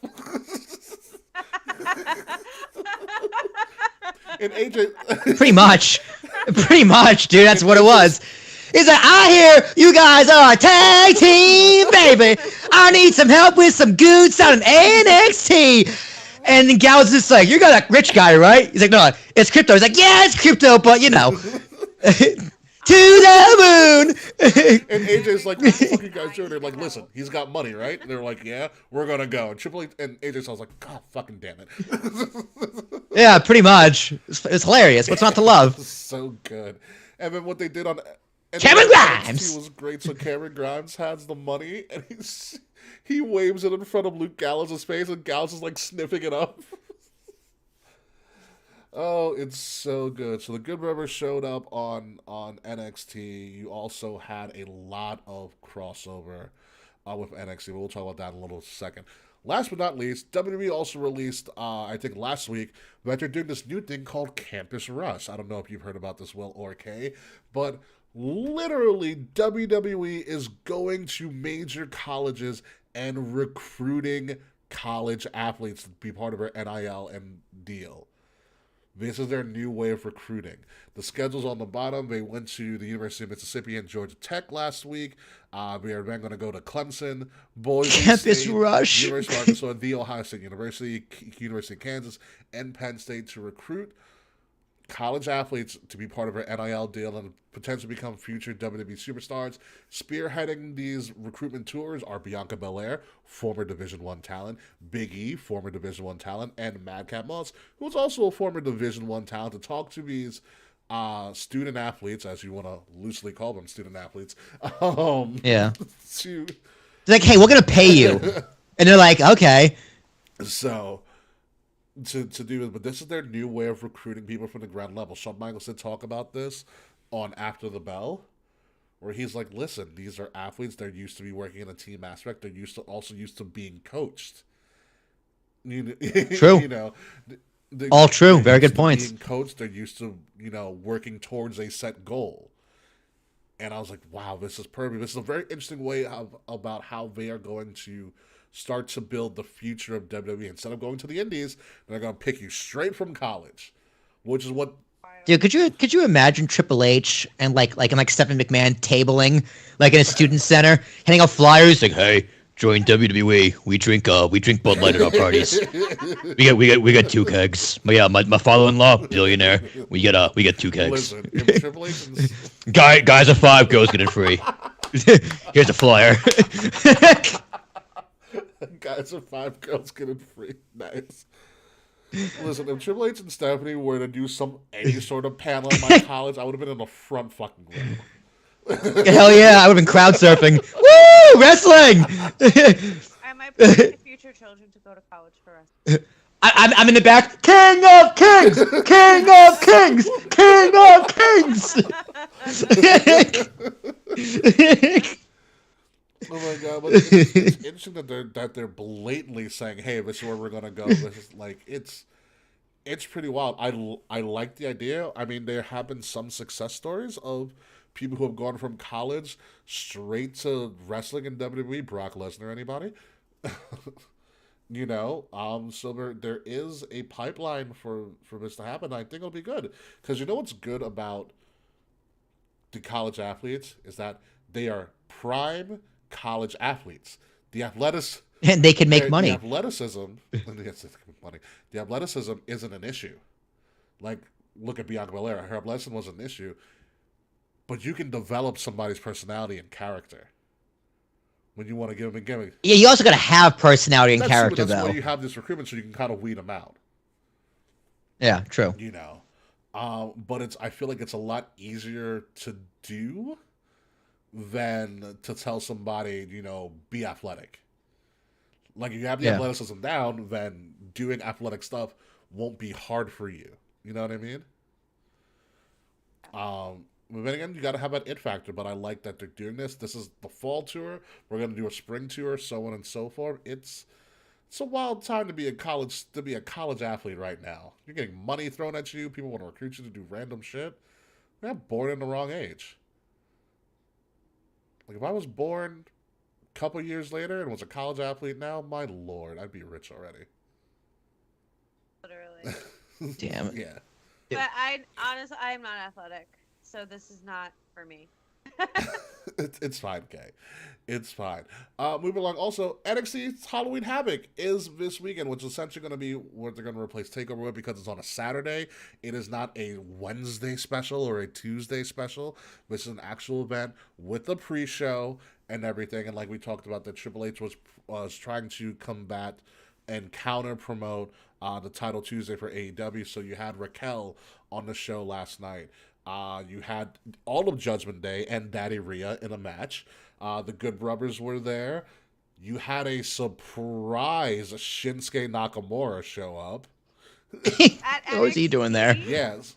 So Yeah. Tony D, who was legit injured, his partner Stax fucked up a match for Tony D. And so Tony D's like, you know what? I have a surprise opponent for you to face tonight. And then it came out, it was Shinsuke, and Shinsuke beat the shit out of him.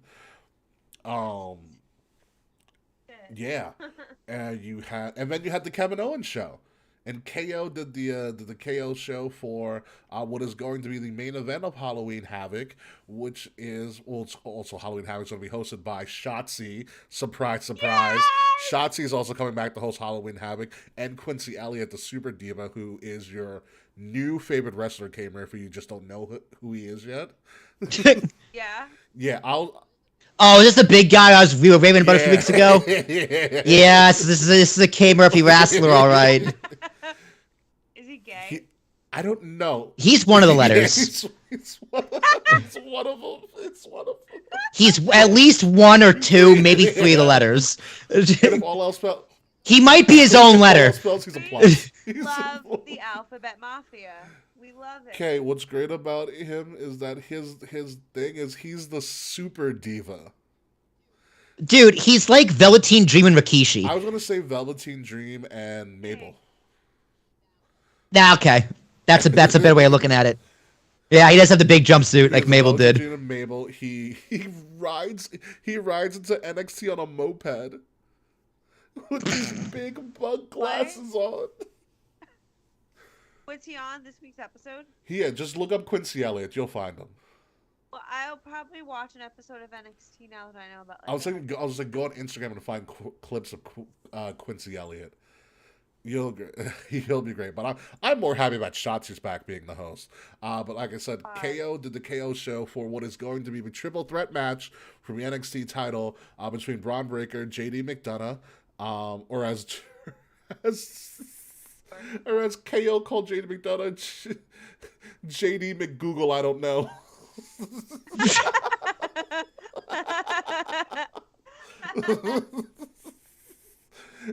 And Ilya Dragunov, which it ended just the way you thought a KO show thing would happen, with them all fighting. I don't know who's going to win. We'll do our little predictions later. I just want to run through it because we are running a little bit late.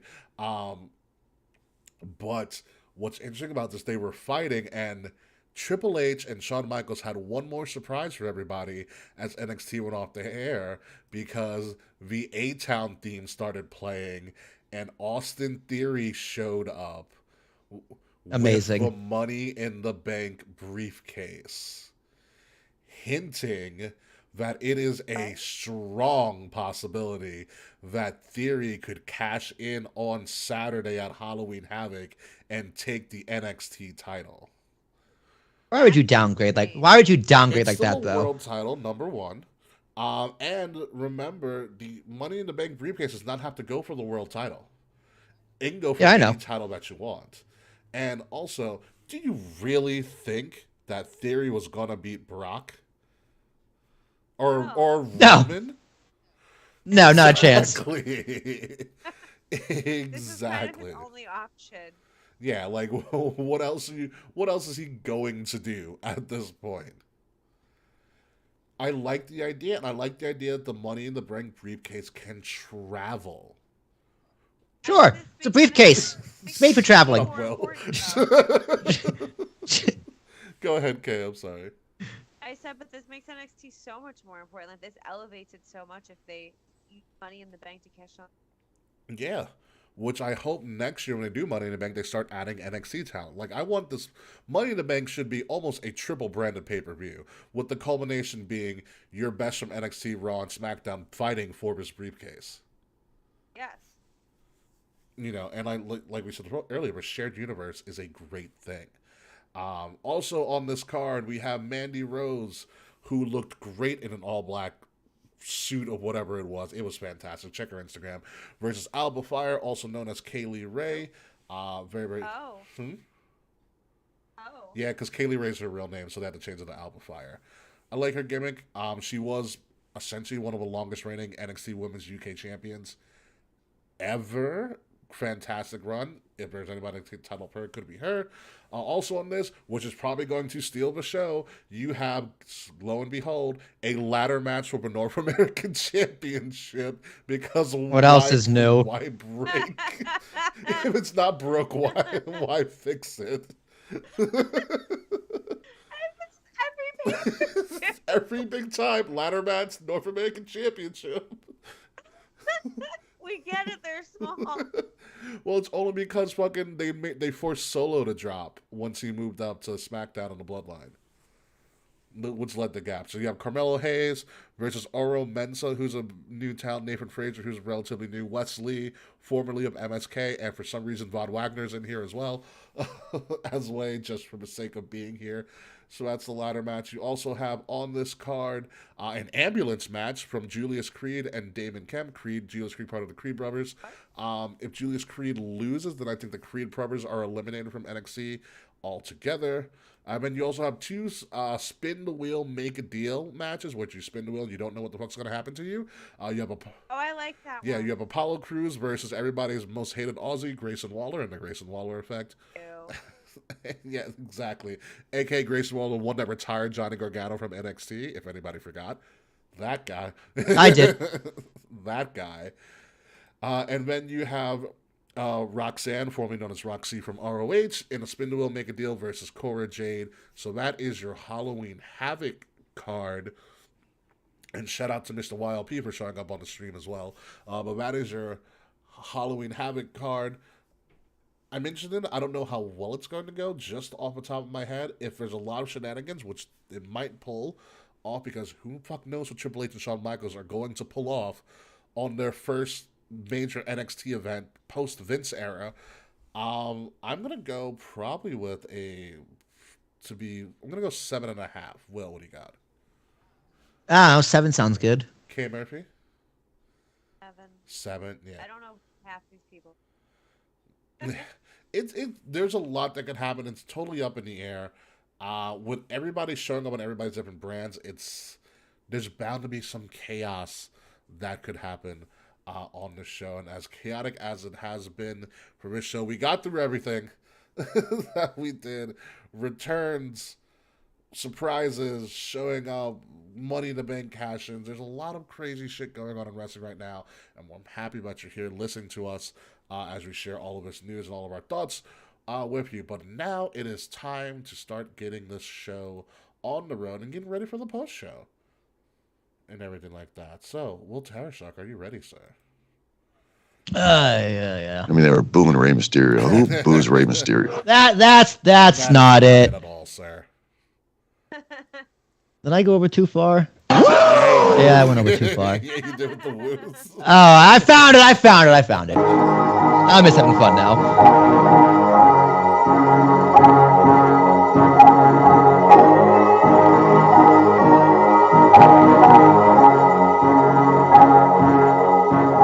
Ladies and gentlemen, you have been listening to Kings and Rings podcast, episode number 312, banger after banger, because it has been a banger after a banger after a banger after a banger in pro wrestling right now, whether it's AEW, WWE, or anything in between. It has been absolutely fantastic. Of course, I'm your host, King Ricky Rose. Find me at Ambassador the Bigs across all social media outlets. Kings of the Rings podcast. Find us at KOTR_podcast, Facebook, Twitter, Instagram, Twitch, TikTok, Discord, YouTube. We're all over the place at KOTR_podcast. Like, share, subscribe wherever you listen or follow us, because it really helps the algorithm and helps us get our products more out there to the unwashed masses known as the IWC and the wrestling community. Follow Wrestle Addict Radio, our mothership of a network, at Addict_Wrestle on Twitter, and Wrestle Addict Radio everywhere else. And if you're going to listen to us, please subscribe to Wrestle Addict Radio wherever you get all of your podcast needs. Hopefully we won't take 2 weeks off, but if the Yankees lose and or win, we might just have to. Will Terrashock. Yeah, man, it's all looking so good right now. Verlander has 8 strikeouts. He had 6 in a row, and it's 1-1 in the bottom of the 5th with one out double by the Astros. So, Talion's pitching a great game, but Verlander is a fucking ace. It's unbelievable. You can find my ace in the hole at Talking with Tarashuk Podcast, T's and Thomas, ARASHUK. A bunch of fun stuff coming from me. A lot of podcasts I do each and every single week. Yeah, I'll have more in the coming weeks. K. Murphy. Do how you do, young girl, person, friend. Not a girl, but I'm definitely a person and a friend. I also have a lot of fun stuff going on in the 2 weeks to Halloween. We are in the 13 days of Halloween home stretch. I will be watching one spooky a day for the next 2 weeks. So my Animal Crossing Island is thriving as always, and Freckles came to my rescue yesterday when I needed her most. They can come into your house uninvited to come visit you. So she showed up in my house uninvited yesterday. Better fucking knock. They do knock, and then they walk in and they're like, "Hi, bestie." It's very cute. You can find me across all social media platforms at the K Murphy, TheKae Murphy. You can check out my Teespring shop at U4 Future Designs on Instagram and U4 Designs on Teespring. We have hoodies, we have cups, we have bags. So check it out. Yeah, so check it out. Check out Armored Shop too as well. If you haven't seen our ad, we have stuff. We have like 120 different varieties of merchandise on our store. Hell yeah, we do. I did a lot of work. We're like yogurt from Spaceballs. We're fucking whores, dude. We are, yeah. Anywho, folks, when we come back next week, we'll talk about the fallout from Halloween Havoc and whatever other madness has shown up and whatever the Bloodline's doing if they're still intact, because who knows when Sami Zayn's going to take over and become the leader of the Bloodline, and Jay will be inevitably pissed. So until then, folks, goodbye, good night. See you on the post show if you're going to be watching us live. And who's that guy that went to AEW in Toronto? Oh, Slack. Fuck you, Slack. Yeah, fuck you, Slack. See you later, folks.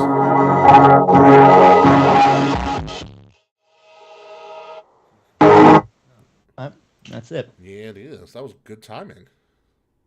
Yeah, right at the end of the song. Yeah, so, also, by the way, my condolences, Mr. YLP. That is a horrible news to find out. So, hopefully, if you need anything, you can always reach out to us. That does really, really suck. So. Yeah. Fentanyl's no joke. Yeah, no, trust me. I lost, when I was doing more direct care and therapy, I lost a very young client to a potential fentanyl overdose. He was 20. He was 20, I think. Yeah, that was a lot. Oh, just letting everyone know, starting this week, I have to be off of the post show right before 10 o'clock because it's American Horror Story. My time is here. Hey, Yeah, Ricky, what's good? go back into your Skype settings and turn on that noise canceling again. I think I was getting some background noise, but it's okay. Yeah, I'll turn it back on. So when does American Horror Story start, Kay? 10 o'clock today. Oh, okay. Oh, we got a half hour. So I you gotta did. be Fuck it. prompt. It's American Horror Story, New York City. I saw. I haven't watched AHS in a long time. I need to catch up on some episodes. What was the last season you watched? Oh boy. It was. I'll tell you right now. It was the Gaga episode, the Gaga season. Which one? Hotel. Hotel? Oh, I fucking love Hotel. I don't think I finished Hotel. I don't know what happened. Hotel was very hit or miss for people, but some of these last couple seasons have been like questionable. Like last season, they did 2 themes. Ooh. Oh, because it was double feature, right? It was double feature, so it was like Red Tide, and I forgot the other one. Yeah. And then I liked they did one about like the 2016 election, like a version of it. The Purge. It was terrifying. It was genuinely terrifying. They did like this 80s slasher one. Kind of interesting. Yeah, I know to get caught up. I used to watch with a group of people like every fucking Wednesday. That's awesome. Like it was a big thing. By the way, I love this fake PS5 cover that somebody did for an AEW video game. Let me see it. Oh, that's incredible. Backstage assaults. Oh my. CM Punk's trainer got let go. What's his name? Ace Steel. Oh, so they finally fired him? Yeah, finally. I just need everyone to know if Punk is released in like the immediate future, my already deteriorating mental health is just gonna. I would just prepare yourself and realize the. I'd fire his ass. I'm surprised he hasn't been released yet. Yeah. I've heard a few different things, but nothing confirmed. Yeah, What did you find? Sorry, what happened? Let's see here. Still 1-1. Okay, I have to turn on this game. Dude, this umpire has been consistently bad. Well, at least they're consistently bad. Like, the balls are not strikes, but he's calling all of them strikes. Matt Carpenter had a ball 4 called strike 3 to end the inning with man on second and third a little while ago. It was no bueno, dude. Pop Matt Carpenter got last yesterday. Oh, it was great. Let's see this. Doing Schmidt just walking the bases loaded now. Let's see this catch by Judge. Ooh, good job, Judge. You're not 6'8" for no reason. Stanton had a good one too. I'm looking at all the highlights right now. As I'm catching up. I'm seeing Black Adam tomorrow, by the way. Let me know how it is. The critics hate it so far. So I've heard. The critics hate it. But I'm not gonna be that. I'm not gonna, especially since I'm not a Marvel nerd as much as I am a DC. While John Moran is schooling the Knicks, I'm just looking to be entertained. So I'm not really gonna like if it's that bad that I end up like critiquing the plot of a superhero movie, then you'll know it's really bad. Oh, I'm sure. And I realize that I'm off Veterans Day, so I get to see Black Panther on the day it comes out. I'm off that day too. What's up? I'm off that day too. Yeah. I would say, Kay, come see Black Panther, but it's all the way in Westbury, and I don't want you to go out that far. Yeah. I'm off that day because I have stuff to do in the... Fair. I'm like... Baiting like me matinee that... Say it again, Kay. Kay, can you turn up your gain, by the way? Yeah. Or your volume. Yeah, you're a little low. How do I sound now? A lot better. Hi. 213. Here I am. Is it 313 or 312? This is I've put 312. 312. 312. I wrote 213. It has- Backwards. The MB. So What's up? what has trivia been like? Do we have trivia? Oh, funny story, Kay. I haven't had trivia this entire month of October. Oh, great. Okay. I don't know what's the last one that we did, because I thought I told you about, yeah, they canceled trivia because, like, sports. Oh, that makes sense. I was pissed. I don't blame you. I was That's money. pissed. I was losing all that fucking money. You're like, that's money in my pocket. Yeah. Literally. Double play ball! Let's fucking go! Double play ball out of the inning! Very happy. Very happy. Let's fucking go! God, Stanton's up next. Come on! Oh man. Oh, Taquan's. I love Justin Verlander, but I hate him against the Yankees. Did the Padres win tonight or not? No, Padres came back and they had put a 5-1 eighth inning or something. Did they win or did they lose? They won. The game series is Okay. split. That was. Dude, the Yankees will beat either of them. I'd rather pick the Padres, but we'll beat the Phillies. I want a potential to go to both, like the Phillies and New York games. Let's see what's going on. I also love the fact that the NBA is back now, because I have free NBA League Pass, so I can just watch shit whatever the fuck I want. Like, does everybody know how great the middle of October is for sports? It's all all of of them. them at once. You have all of them. Which sport do you want? You got all of them. Like, I hope people understand that. Like, October is when I hibernate from my social life. It's like there's Because of baseball? Sports. Yo, the Jets, the fucking and the Jets, Giants are both good. Bro. and the Eagles. It's just like, and the Cowboys, and the Bucks are bad. It's like, what is happening to football? The Bucks are bad. Yeah, no, it's Well, Giselle's a witch. Gisele's not a witch. Giselle just finally realized. Giselle practices witchcraft.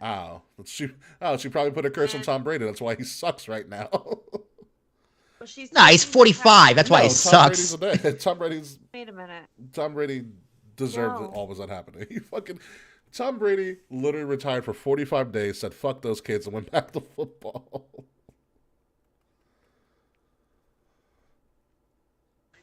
Oh man. Yeah, no, it's pretty crazy. Oh my god, Will, I have to send you these TikTok videos. So it's this guy, he does like essentially like I think this week he did what's known as like the fantasy bust room. So he plays all these different characters of like who does good or who does bad every week in football. And so he has a quarterback room skit that he does too, where if you're undefeated in the season, you have to wear a cowboy hat that says "Daddy." And then, as you're too focused on this, and fucking what is it? Mac Jones, the quarterback of the New England Patriots, sees Tom Brady. He's like, "Oh my god, Daddy's here," and Tom Brady's like, "For the longest time, I'm not your father." Wow, Will is entranced in this. Is Giancarlo up? Is that why? No, I was watching a TikTok about. All right, so get this troll job going on here. So Starbucks, there's a Starbucks that's on strike because they want more. They want like money and shit. Unionized? Is this one of the ones that unionized? Some of the Starbucks are unionizing, yes. Some of the Starbucks are unionized, which I think is fucking amazing. God. Go workers. So the store is on strike. Everything's closed. Lights are all off. So Starbucks corporate turned on mobile orders again. What? So Oh, I there's saw people ordering Starbucks and going to the store, it's closed. and they're getting protesters. So they're all freaking out and yelling at the protesters. To which I'm like, bro, yell at corporate. Wow, corporate. I didn't know Like- corporate can. I guess corporate can manually do that. Well, dude, they can do that, and they're also firing like union workers. Like what they're doing is super illegal. And Biden's labor bureaus. It's like, what are they doing? I don't see anything. What's going on here? What labor union?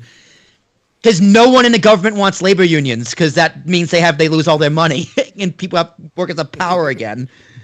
That's God forbid. Crazy that Starbucks turned on the mobile. Wow, what a dick move. Yeah, like why are people mad at the workers? Like, be mad at I don't know who they're mad at. They're mad at the workers there because they're there. Sure. But like, bro, you should be mad at corporate for mobile orders. not paying them. Yeah. Well, Like you think what? It's like, how would I turn on the app? The store's closed. yeah. Oh my god. What was it? I just saw a tweet that was really good. That's in our tip of the crown post show tweet right there. I mean, Verlander has 95 pitches in the sixth inning. That's one thing the Yankees have been doing. They're making him pitch through a lot of pitches. I was listening in the other room, and I heard the Starbucks conversation. I worked there for 8 years. Let me speak on this. Go. Please, Yes, please. do. So, the mobile order and pay system, because I also saw that TikTok about the store that turned it on while the store was closed. You have to go in the store to do that. Like, Oh. so. Well, yeah, I've seen that before in other places. Like, it's like a tablet essentially. You have to turn it on. You have to turn it on or off in their system. So, But how did it turn off? The store's closed. if someone has keys to the store, Like a manager. yes. I wonder who turned it on then. Give me his 10 strikeouts. Like, I don't Fucking understand Verlander, dude. unless they have like a giant like button somewhere. I don't know how that works, but when I worked at Starbucks, I mean, it's are the iPads always plugged in? Are they always on? Yeah. Usually, Like, are they always on? probably. But there's So still a switch you can corporate- turn it corporate- off on. Yeah, right. But I mean, if it's always plugged in, or it's like you can't unplug it. Like if it's always on, corporate could just easily go in the back end and turn that on Yeah. because they have back ends to everything. As they should. But yeah, I get. Yeah, They should. As they should. that's good. I just read the tweet that we had in our post show that I had forgot was put up there. Someone said Daniel Garcia and Bryan Danielson have joined forces to become Daniel Bryan. I did see that. That was really funny. Oh, which we didn't even talk about, which I forgot to slip her in. Renee is with AEW now. Renee Paquette, and good for now her. Tony Khan has all of WWE backstage crew as part of his franchise. Remember WWE backstage, that ill-fated Fox Sports 1 show? Yep. Mm-hmm. I loved it. Now you can do AEW backstage or backstage assault, just like in the video game. Yeah, but trivia, by the way, they haven't told me what they're gonna bring back, what subject they're gonna do for trivia, which I'm like, hey, someone needs to fucking tell me so I know what the fuck I'm going to be doing that week. Yeah. But what That's trivia annoying. should I do? Lord of the Rings trivia. Hocus Yeah, if Ring Pocus. of Power didn't fucking already go off the air for a season, that'd be great. Hocus Pocus. It's not coming back till November, so spooky season will be over. Oscar season's coming up. Yeah. Too early. You could do Best Picture trivia. God, no, they'll hate that. That's too thematic. Mm. Because you got to get more open-ended stuff. If they come back the same week of Black Panther, which I think they're going to do, I'm going to really push hard for Marvel. Oh, I'm sure. Do a second Marvel trivia again. Marvel is a good trivia. You do that again for sure. You know how much Chadwick Boseman trivia. Chadwick Boseman trivia is probably trivia no one knows except for like a couple of people, because I know all the movies Chadwick Boseman was in. He's actually done a lot of good work before he passed away. He's a phenomenal actor. You know, That last nomination he got before he died, he was really good. And the Count Bessie movie, whatever that singer was, Billie Holiday. I forget who it was. I forgot the movie was. It was something Bottom Rain or something like that. Yeah, Ma Rainey's Bottom Rain or something. Yeah, Ma Rainey's Bottom. Yeah. Yeah, that movie was excellent. He played in 42. He was Jackie Robinson. Yes, he was Jackie Robinson. He was okay as Jackie Robinson. The story was better than the acting. Yeah, that movie was just a definition of it's fine. It's a good. Like I really wanted it to be like an Oscar movie, and like I was really pushing for it. I thought I was just like, yeah, it's an Oscar B movie. It's a good. Like the story is. The story. I is have better an than- announcement. What's your announcement? What's up, Kay? Both PB&J Otter and Bear in the Big Blue House are now streaming today on Disney Plus. That's incredible. I'm gonna watch some Bear in the Big Blue House, dude. I need to watch that immediately. Yeah. I love Bear. Oh, while we're here, by the way, there's a 11 strikeouts for Justin That's Verlander. gross. These Yankees are embarrassing, dude. They haven't gotten a It's hit in also 3 just innings. fucking Verlander. A 42-year-old Justin Verlander. Most people. I know. It's not crazy. Man doesn't age. Hold on. If we are literally trying to go to, let me check. I'm gonna go on Ticketmaster right now to see what we're looking at for. Ooh, Billie Eilish. You're cute. Ooh, I'm listening. Dude, I'm just going to put chicken nuggets in. Of course you I've are. had fucking Ocean Eyes stuck in my head all fucking day. I want to look at AEW Full Gear tickets.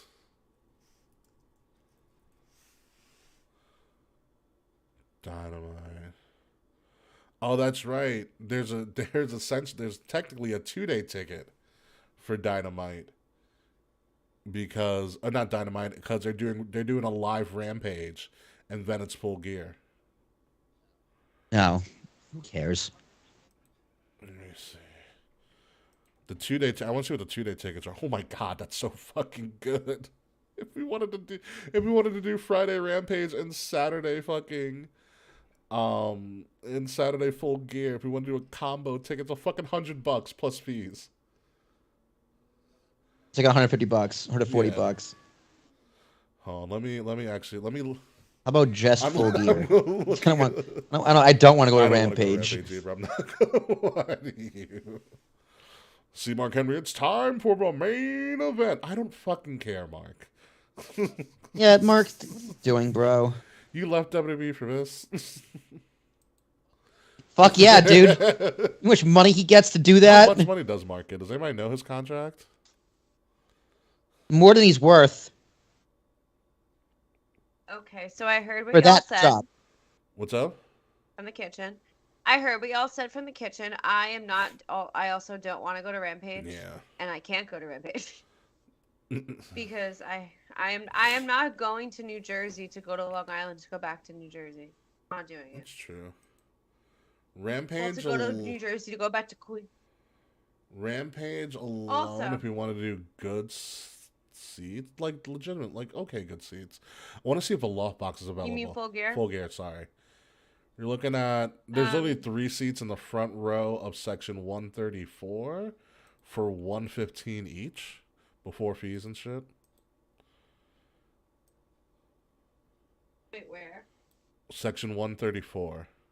It's on Ticketmaster for $115 each. I haven't been to The Rock in a long time. I know it's really fucking easy to get to, but I need to see what 134 looks like.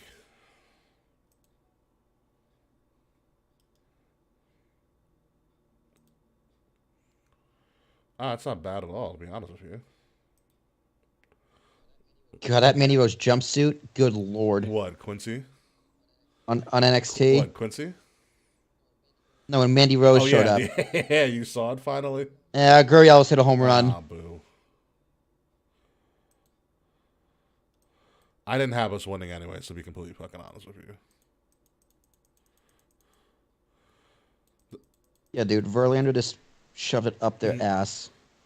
These seats I found for 115 aren't that bad at all. Talion, though, what a fucking performance by him. He did a great job. Made one mistake. Yeah, it happens. It happens. Also, Rhea has a fucking Rhea? ass. Yeah. Yes, she does. Are you looking at NXT highlights now? That's what I'm assuming. Yeah. Oh, I There's saw a her few NXT pictures. highlights. She looked. A lot of ink, too. She's I got always forget how much ink well, she her and has. Shotzi have tons of ink. Yeah. We were chanting Kenny in Toronto. Don't chant for Kenny Omega in Toronto. Stop it. Why? Why? No, I'm just messing with Freds. Your tickets are almost 300. You're a dozen rows up. Damn, your economy's fucked up, Freds. Okay, so we're looking at 115 for the 100 section. Well, I want to see Verby's Loft Club seats, which are very spacious. It's where I sat in before, but they're not available on Ticketmaster. But let's go to the almighty StubHub.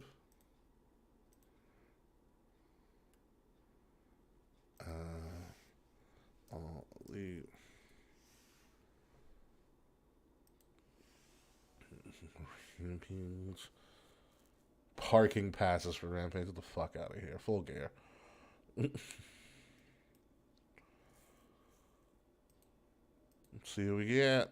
Ooh, just what I wanted to see. Too much, though. Not what I needed. No. No. Sweet. We go here. All right, yeah. I am gonna dip so I can get ready for American Horror Story Oh, yes, that's right. You gotta get ready for me. because it's 9:56. Yeah, I think I'm going to dip too because I know we have a Yankee game to watch and I can still do some more research on this stuff while we're away doing all that fun stuff. Yeah. I'm gonna be mad at the computer for the rest of the night. You don't need me to upload anything, do you, Will? Before we go, No, what audio's direction- uploaded. What direction should I take my chicken nuggets? Should I do like chicken nuggets like with vegetables, or should I do a chicken and waffles vibe, Dude, straight nuggies. All you need is Yeah. nugs. or just straight nuggies alone? Straight nugs alone. It's American Horror Story. I mean, Interesting. let's think about it. You're gonna be you want to watch what's on the TV, like vegetables or waffles. It's gonna take your screen away. It's gonna take your view away from the TV. They're a distraction. Whereas nuggets, you True. can eat them like grapes or any other like finger food. Just pick at them and eat them as you go. Yeah, I put in like 12. Should have put in think 24. should be That's good. just me. Well, my Kaya and I bought like the industrial size bag of them from fucking Costco. Nice. Back-to-back home That's not runs. good. And I bought like a 72 box of Eggo waffles for $8. 8 and 9 hitters too. Ooh. Where'd you find a 72 box of All right. Eggos? Costco. Fucking nuts. I need to get a cost. I Costco live would 2 be minutes just away called. from Costco. It's so I convenient. bet you the fuck it is. Fucking mad person. All right. All right. Let's get out of here, folks. Thank you guys for joining us. Yeah, thank you guys for joining us. Hope you enjoyed us, and we will see you guys next week. So, toodles. Bye-bye.